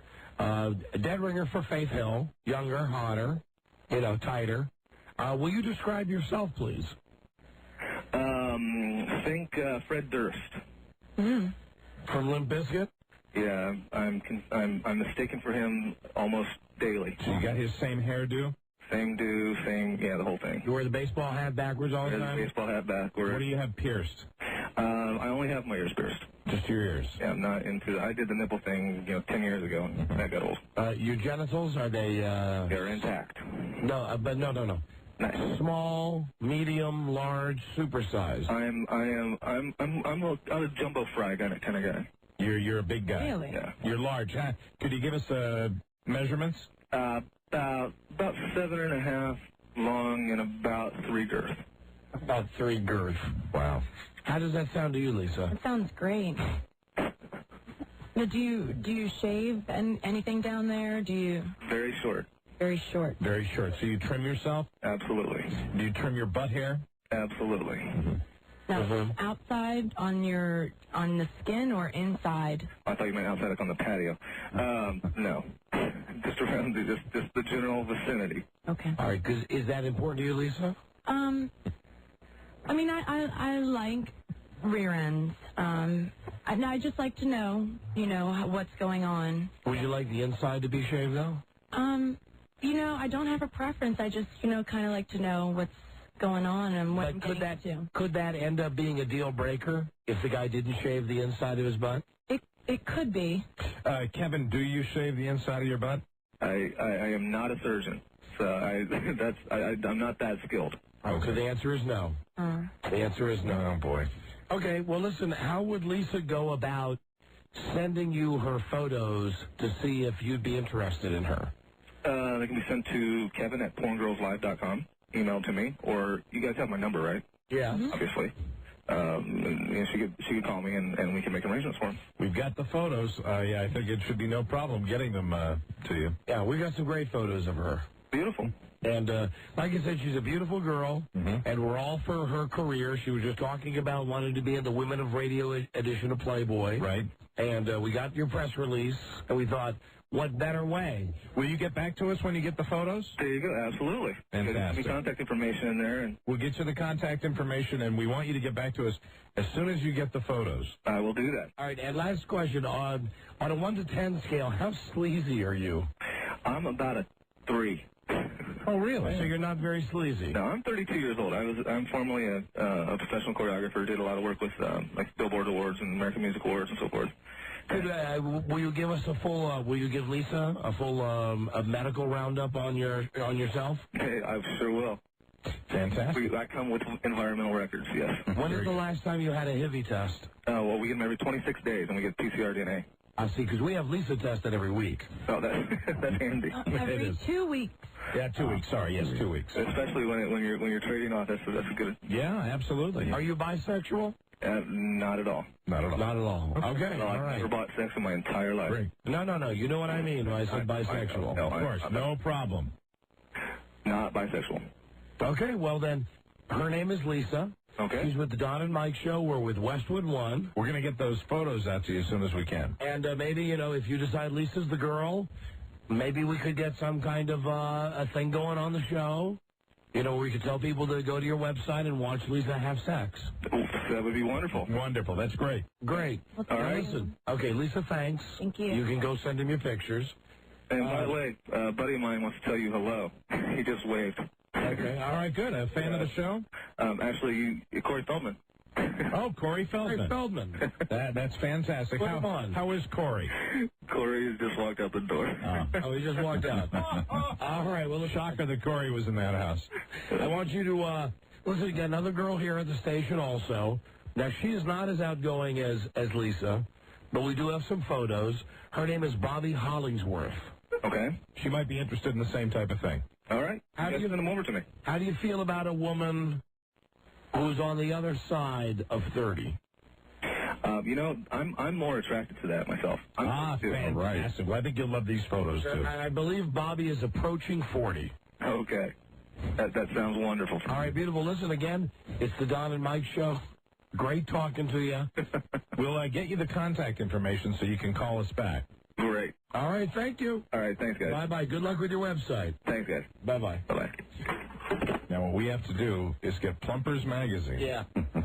And send the most hideous nudes that we can find. All we got to do is go up to the office. Go up to the office, Rob, and we'll get those. Yep. We got fatties. We got butt babes. Absolutely. I mean, really, and get the most revealing, disgusting photos.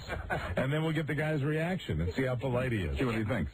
And the pictures of Lisa. Yeah, supposedly of Lisa. This is Lisa. What do you think? You think she'll fit in? There she is. 800 pounds. And then the ones of Bobby should be the most beautiful nudes that we can find. And there's a part of Lisa that was playing along there and doing a great job, but there's also a part of her. Yeah, a part none of us have seen before. Yeah, and never will. It was the part where, I got a glimpse into it in the back of the studio there where she was eyes wide. Yeah, I'll pose. Yeah, right. I'd love to be in Playboy. Listen, it's time for news and comments with Buzz right now. In a world where owning a radio was strictly forbidden, one man found a way to bring good news to his people. Buzz. He made it up. Buzz, your lead story has to be that Mike and I have both just realized we could make a fortune selling nude photos of Lisa. Absolutely. No? I see the gleam in your eye. That's not the lead? Let me know when it happens. Tonight's headline, tonight, the biggest battle of the year, Friends versus Survivor. Tonight.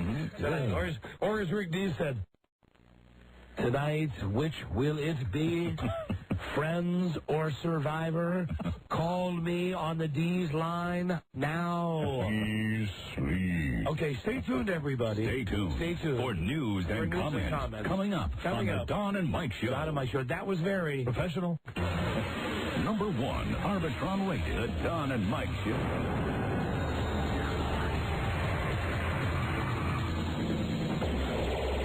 If I had any balls, if the commissioner of this league had any balls, if the president of the Players Association had any balls, if it wasn't a financial issue about greed with designated gross revenues and all that bull crap, we would have 4 players healthy today.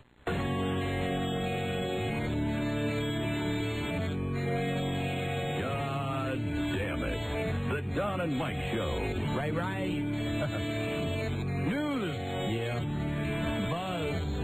Hi, Don and Mike. Right. So what's it going to be tonight? Friends or Survivor? Or will you tape one and watch the other? Yes. That's what you'll do? Tape one and watch the other? Yes. Very good. Tonight, CBS puts the exceptionally popular Survivor on against the NBC lineup that was once considered must-see TV. NBC will lead off the evening as usual with Friends, but because the show that followed Friends this season was so lame, the network took it off, expanded Friends to 40 minutes, and brought in the Saturday Night Live crew to fill out the hour. Let me find out. I'm so glad to see Saturday Night Live during the week. Because it's so good on Saturday. They're so scary talented. No one will go see it on Saturday. Why not put it on Thursday as well? Right. Every night. Because it's so good. Hello? Honey. Yes. Sweetie, what are we watching tonight? We're watching Friends. Oh, there you go. That means they're watching Friends, meaning Frida and Bart. No. Bart has got homework. He's got studying to do tonight, so he's watching nothing. So I told him I would, and I asked him if he wanted me to tape anything for him. He wants me to tape Survivor, so I'll do that. So your choice is Friends. Friends. Okay. I like the supersized. I like the guest stars. I like NBC on Thursday nights anyway. I like Will and Grace. I hate that fag show. You like the ER? No. No. At 10 o'clock I have to go to bed. She likes everything up to ER. Yeah, no, I'm a sitcom kind of gal. She likes Just Shoot Me, which Anthony Edwards is coming back, now. I've never gotten Just Shoot Me. Where did you hear that?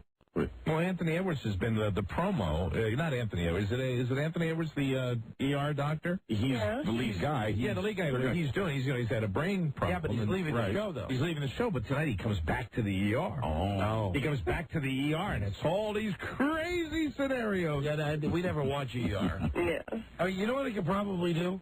I could probably watch Friends with my wife, and then at 20 until 9... watch the most important part of Survivor. Yeah. Just to see who gets kicked off. Absolutely. Well, I'm flattered. A lot of people will do that, I expect. All right, but you got to... Friends with me? Let me know, because I got to buy more Cokes. All right. You got to buy more what? Coke. He said people will do that, I guess. Watch Friends with me. Sure. Yes. Yeah. In my room, though. Well, I don't know. It gets a little smoky in your room. Come on, honey. Come on. Make the compromise. All right, my sweet. You shouldn't be smoking with that cold you have. Right. Yeah. Shut up. Right. That's right. You know what? And I've got this Lucille Ball hack, too, that I don't know if it would be too good for me. The only thing that I have left that gives me any pleasure. Oh, stop. Do you know how many days a drink how many days a week I'm allowed to drink now? How many? Do you know how many days? One day. Right. You know what that is now? Excuse me, but I thought you had a glass of wine yesterday. That doesn't... A glass of wine ain't like a martini. Yeah, right. Okay? I mean, I'm on this new nutritionist thing, and I mean, I get no fun. Really? I get no nothing. Yeah. I get no nothing. They'll do that to you. Sorry, Carol. Saturday night is the night that I get to have my drink. So don't take my cigars away from me. Now, Saturday, all rules are off. So I expect you'll be on the Michael Mara drinking plan on Saturday, I would say. I was going to say, Frida, when he said that one night a week, that's worked for me for years. It's just a hell of a night. Yeah, well. Yeah, so you saw me down in Tampa. I had one night. Yeah. I had one real night. I had, that Friday night. Of course, it almost took me out for the rest of the weekend. Yeah, it did. But that night, man, oh man, that night was good. That was a night. Yeah, no, but he's not quite the night owl that you are. He's not able to stay up to 3 or 4, so he started like... I'm not able to stay up till 11. Would you say 10 a.m. would be the time to start, Mike, in your advice? Yeah, if he's going to be, turning in by 11 o'clock at night. No, he could start by noon and be okay. That's usually what because I would start at 8:30, 8:30, 9:30, 10:30, 11:30, 12:30, 1:30, 2:30, 3:30. Well, I just remember something. 8 hours. I remember something great that Mike said to me when I first met him, when we first started working together. Right.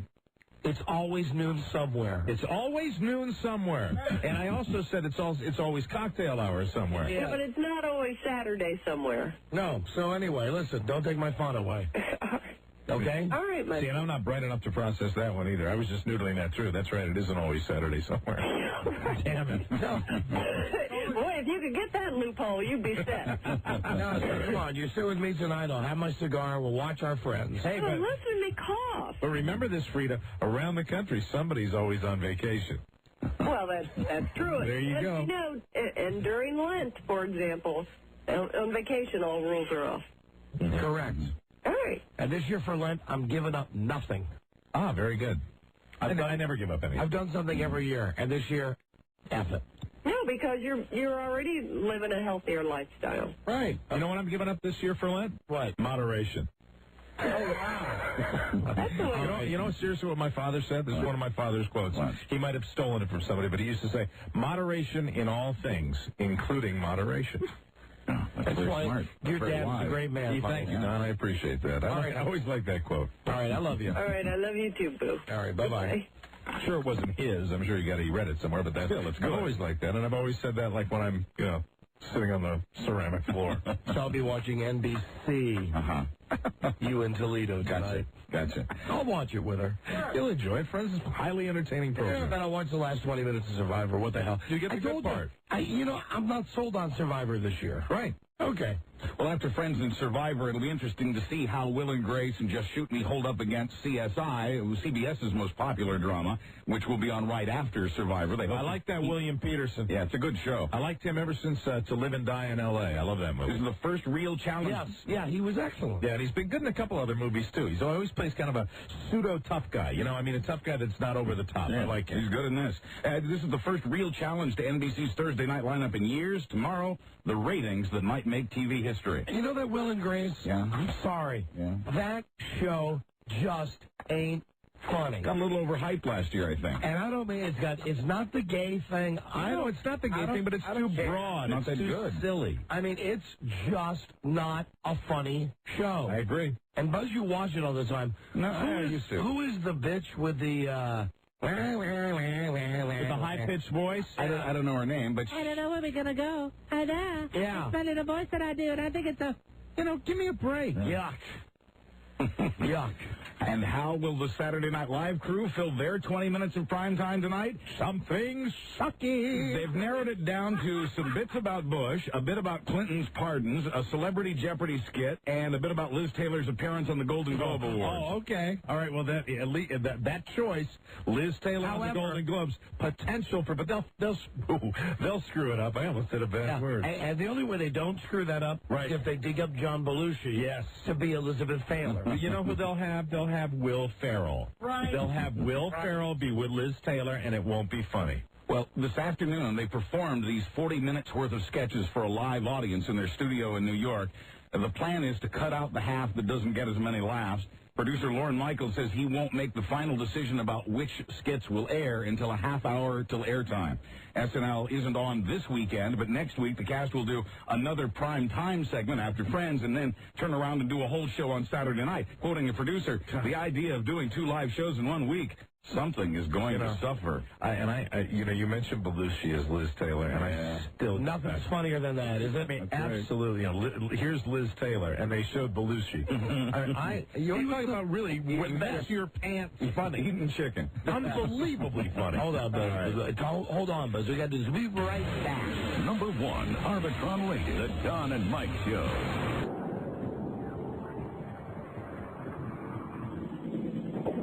Our foul, deaf theory comes out. And remember, Ernest Things who didn't do it. Amen. Even better than sex and steak. It's Don and Mike. Buzz's News and comments sponsored tonight by egars.com. Egars.com has great gifts for Valentine's Day, like cigar samplers from Macanudo, Harnigas and Punch. www.egars.com. Now, once again, here's Buzz. The TV network known as Fox has its standards. Fox is refusing to run an ad for a female contraceptive on the Temptation Island program. Oh, please. The maker of the contraceptive got in touch with Fox yesterday after reading a story in the New York Times. That paper reported that Fox was cutting the price of commercials on Temptation Island because advertisers were dropping out, afraid to be associated with it. The contraceptive maker loves Snatch, but the sponsors don't. The contraceptive maker was stunned when Fox turned him away, quoting him, "I can't believe they have a show that glorifies promiscuity but won't accept an ad for a female contraceptive product." Hey, why don't they call the product the Vubber? Instead of the rubber. The Vubber. Right, or a Vundum. I like that. Right. Fox says it will run contraceptive ads only if they focus on disease prevention or not birth control. A cover. A cover. Yeah, because they already call it a cover. Right, absolutely. A cover. Cops in Tennessee say it was luck that led to the capture of 6 escaped convicts from Alabama. The 6 broke out Tuesday. Prophylactic. They were rounded up today 50 miles west of Nashville after deputies spotted their car. Trojina. The last of the convicts to be recaptured was found this afternoon, crouched under a bridge about 50 miles west of Nashville. Oh, Buzz, hold on. We got a bulletin. Okay. Listen up. This is the sound of that convict. He's over there. Get him, boys. Now you know. That's egars.com. There you go. Sponsor our parts. The escapees say they spent their time in freedom, relaxing and getting high, which may explain why they got caught. To almost no one's surprise, John Ashcroft will be America's next Attorney General. Well, peachy. The Senate today confirmed Ashcroft despite bitter opposition from many Democrats. Yeah. Ashcroft Right on. criticized for, among other things, his words and deeds concerning gays, minorities, women, and guns. Oh, man. The vote was 58 to 42. I smell an Ashcroft over here. Mike. Yes, What time? Yeah, sorry. Has that been over there with you the whole time? Yeah, hang it real low. Sorry. My God. Sorry, I've not been well. That's an unwell smell. President Clinton's final days in office were captured on film by the man who made Nightmare on Elm Street. What about the Ashcroft tape? You know, every day, Buzz, you come in with your actualities, and I know that we goof you around a little bit. Right. I have no tape of Ashcroft for you today. I got Ashcroft right here. You have it. Excellent. We'll play that. It's a circuitous route, but I found it. John Ashcroft. There he is. New Attorney General. Gotta hate them. Yeah, he's talking about us. Yeah. I don't know. The Democrat. Yeah, you are. John Ashcroft? No! Sure that's not Wendell in the rental car? Well, you might want to check it out. All right. Anything else, sir? I'll sleep for 2 or 3 hours. I'll be fine. All right. John Ashcroft. President Clinton's final days in office were captured on film. Congratulations to John Ashcroft. Oh, you like that? I know. Senator Ashcroft. It's hard to live the straight, sober life. Oh, now we know. Thank you, Mr. Ashcroft. Scary movie maker Wes Craven documented Clinton's last days for his presidential library. The idea was born while he visited the White House last year to screen one of his not-so-scary movies. But the man who also made Scream says, "Here I am. I've made some of the most horrific films, and now I'm in the White House." What about his good friend? He's Craven Moorhead. Craven Moorhead, excuse me. Buzz, we got to do this now, and then we'll come back with a full segment news comment coming right up. Number 1, Arbitron Radio, the Don and Mike Show. What's the word from Planet Crackpot? Those news and comments. Sponsored by egars.com. Egars.com has great gifts for Valentine's Day. Cigar samplers from Macanudo, Harnigas and Punch. www.egars.com. Now, once again, here's Guy Bradley. Hi, Buzz. Hi, Don and Mike. The big lawsuit against Watergate burglar G. Gordon Liddy has ended in a mistrial. He was being sued for more than $5 million by a former secretary for the Democratic National Committee. Don, baby, how's it going? So that's a victory for G. It appears so. Good. He said, she said. But I hope somebody tells him, I hope someone in his inner circle tells him that we supported him. And we had his son on, Tom Liddy, who gave us an update. You know, we were on his side during the entire trial. Good for Liddy. Way to go, Gordon. Yeah. Victory for the good guys. Here's the he said, she said. He said she had pictures in her desk of women who were part of a call girl ring. She said his theory about the break-in at Democratic headquarters defamed her, but Liddy testified he never did call the woman a hooker or a madam. The case went to the jury yesterday, and after 8 hours of deliberations, the jury told the judge, "No way we can reach a verdict." Who's this? This is a very special call. Hello, is this G. Gordon Liddy? Yes, it is. This is Regis Durbin. How are you? Hey, Reg! That's good. We'll have to get Gordon on the old show and get him to talk about his trial. Yeah, well, I'm sure he'll be talking about it ad nauseum on his own show tomorrow. Absolutely. But maybe he'll come in here and have a little victory celebration. That'd be great. Do a little dance. Former Playboy playmate Anna Nicole Smith. Come and do a little goose step. Anna Nicole Smith was told to stop lying yesterday by the little girl had knocker. By the judge in her inheritance lawsuit. Judge Wood accused Smith of making wildly false allegations about her stepson, and he threatened to hold her in contempt of court if she did not answer the questions honestly. Oh, Anna. "How am I contenting myself?" asked the busty former stripper. To which the judge answered, "The privilege to testify does not allow you to make up stories." Miss Smith. In testimony this week, the 33-year-old Smith accused her stepson of murder, lies, and financial misconduct. as she and he continue to fight over her late husband's billion-dollar estate. He's a murderer. Among other things, Smith accused the stepson of wiring the swimming pool to electrocute her. She was not able to prove this. Miss Smith's pie. Isn't that a name brand of some kind of pie? Mr. Smith's pie. Mrs. Smith's pie, right. Hey, there's a hair in this pie. There's several hairs in this pie. This pie's made out of hair. This is a hair pie. Around the country, layoffs continue by the thousands, and today a government report that says our economy didn't grow last month for the first time in 117 months. Manufacturing was down more than 41%. This is the sixth month in a row in which manufacturing has been down. I saw that dude from Amazon.com. Oh, yeah, they had big layoffs. He has been profiled on 60 Minutes, on Daylight, every Time Magazine, Man of the Year. Right. I mean, he's the guy who, when they've done the stories on him, he's the guy who rides the scooter around the office. Yeah, the race like drive a Honda Civic or something like that. He's Mr. Austerity. Right. Well, they had him on TV, and he had to lay off 1,500 people and take some incredible amount of money, like $150 million loan, and he's got something like $50 million of it. If he doesn't pay it back within 6 months, it's like 25,000 times interest. And they asked him a good question.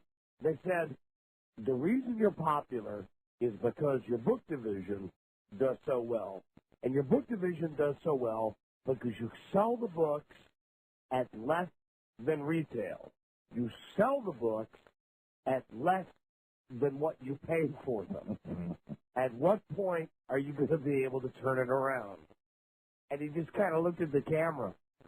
You know, I don't know. And he had just that blank look on his face. I mean, I'm not complaining. No. I get all my books from Amazon.com because why should you go to some bookstore and spend $25 when you can get the book, for $17 from Amazon.com? Absolutely. But the guy has done this. Yeah, it's funny. For my money, you sell something for less than you paid for it. You know, you're not going to stay in business very long. This is Sam Hunt. Thank you very much. Right, that was kind of my point. Yeah, it seems to me that would. Does he have another division in Amazon.com? They're trying to sell other stuff. But they're not. No, and the other stuff that they're selling. Right, they're selling for like a 700% markup. Yeah, that's right. If you want to buy Monopoly, a game of Monopoly, it costs you $500. That's fair.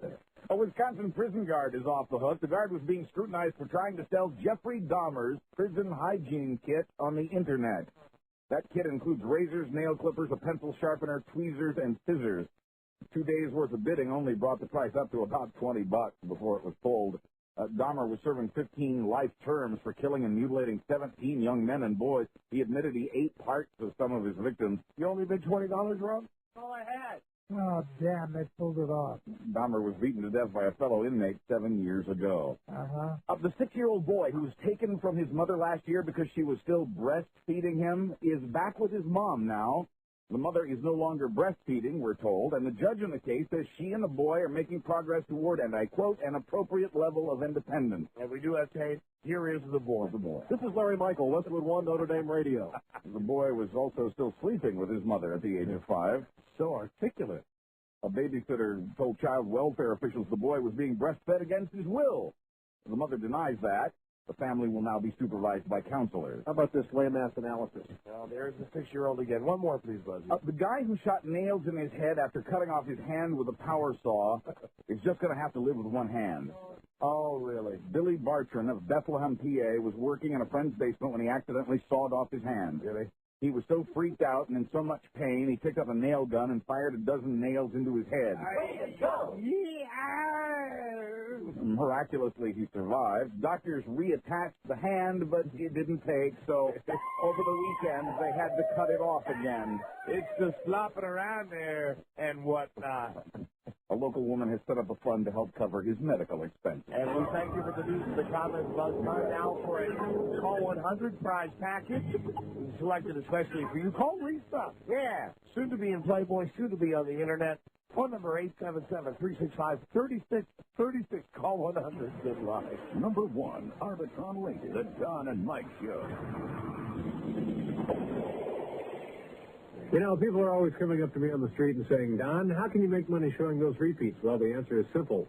Volume, volume, volume. The password is Jerry, the Don and Mike Show. Now, you know that 3 weeks from tomorrow we'll be in Tahoe. Yeah, baby. At Harrah's with the Las Vegas Style Show. Tomorrow we're going to be announcing a Washington, D.C. area. Wonderful. Las Vegas Style Show. Thank you for #1 rating show. Way to go. In which me and Mike are going to be buying free hooch. Yeah. Wow. For the first 106 people there. So that announcement tomorrow, plus news about Valentine's Day. Now, here is Buzz. Hi, Donna. Mike. In sports, word is the Buffalo Bills have hired Tennessee Titans defensive coordinator Greg Williams. He'll reportedly be introduced as their new head coach at a news conference tomorrow. In Detroit, the Lions have hired former Arizona Cardinals head coach Vince Tobin to be their new defensive coordinator. Ron Wolf says he'll retire as the vice president and general manager of the Packers on June 1st. Head coach Mike Sherman will take on the additional duties of Wolf's job. Those tones would indicate some losing records in the NFL. Ron Wolf is a genius. So is Ron Wood. Thank you. You got you. Tiger Woods. I mean, I'm trying to make a serious statement about the Green Bay Packers. I've been doing that all day. And it always comes back to Ron Wood with you. It was Marty Bass and it was Ron Wood. I'm sorry about that. Tiger Woods was within striking distance of the leaders in a tournament he wasn't sure he could play in. Woods' ankle was sprained thanks to an overzealous fan yesterday. Today, the limp was barely noticeable. He finished up at 6 under 66. He finished up. Philadelphia's Allen Iverson claims he screamed faggot the other night because an Indiana basketball fan made racial slurs against him. But the Pacers have gone over NBC's videotape, and they say they found no evidence of a racial slur. Iverson's coach with the Sixers, however, says you could forgive and would forgive Allen if you'd heard some of the things the fans were yelling. Iverson was already in trouble with the commissioner earlier this year for lyrics on his rap album that were offensive to gays and women. It's the fans. Finally. Hey, fans. Finally put down that chicken, son, and back away. Am I not late? In Jonesboro, Arkansas, an 8-year-old boy was suspended from school after pointing a chicken finger at a teacher and saying, pow, pow, pow. The school district says it has a zero-tolerance policy because it says that's what the public wants. The boy missed 3 days of school last week because of the incident and the policy. The principal says he's not allowed to comment. The mother, of course, thinks the punishment was too severe, quoting her, just a piece of chicken. Oh, you can't go home and fry a gun and feed a family of 8. Right. Well, you didn't live in my family. I'm Buzz Burbank on the Don and Mike Show. Right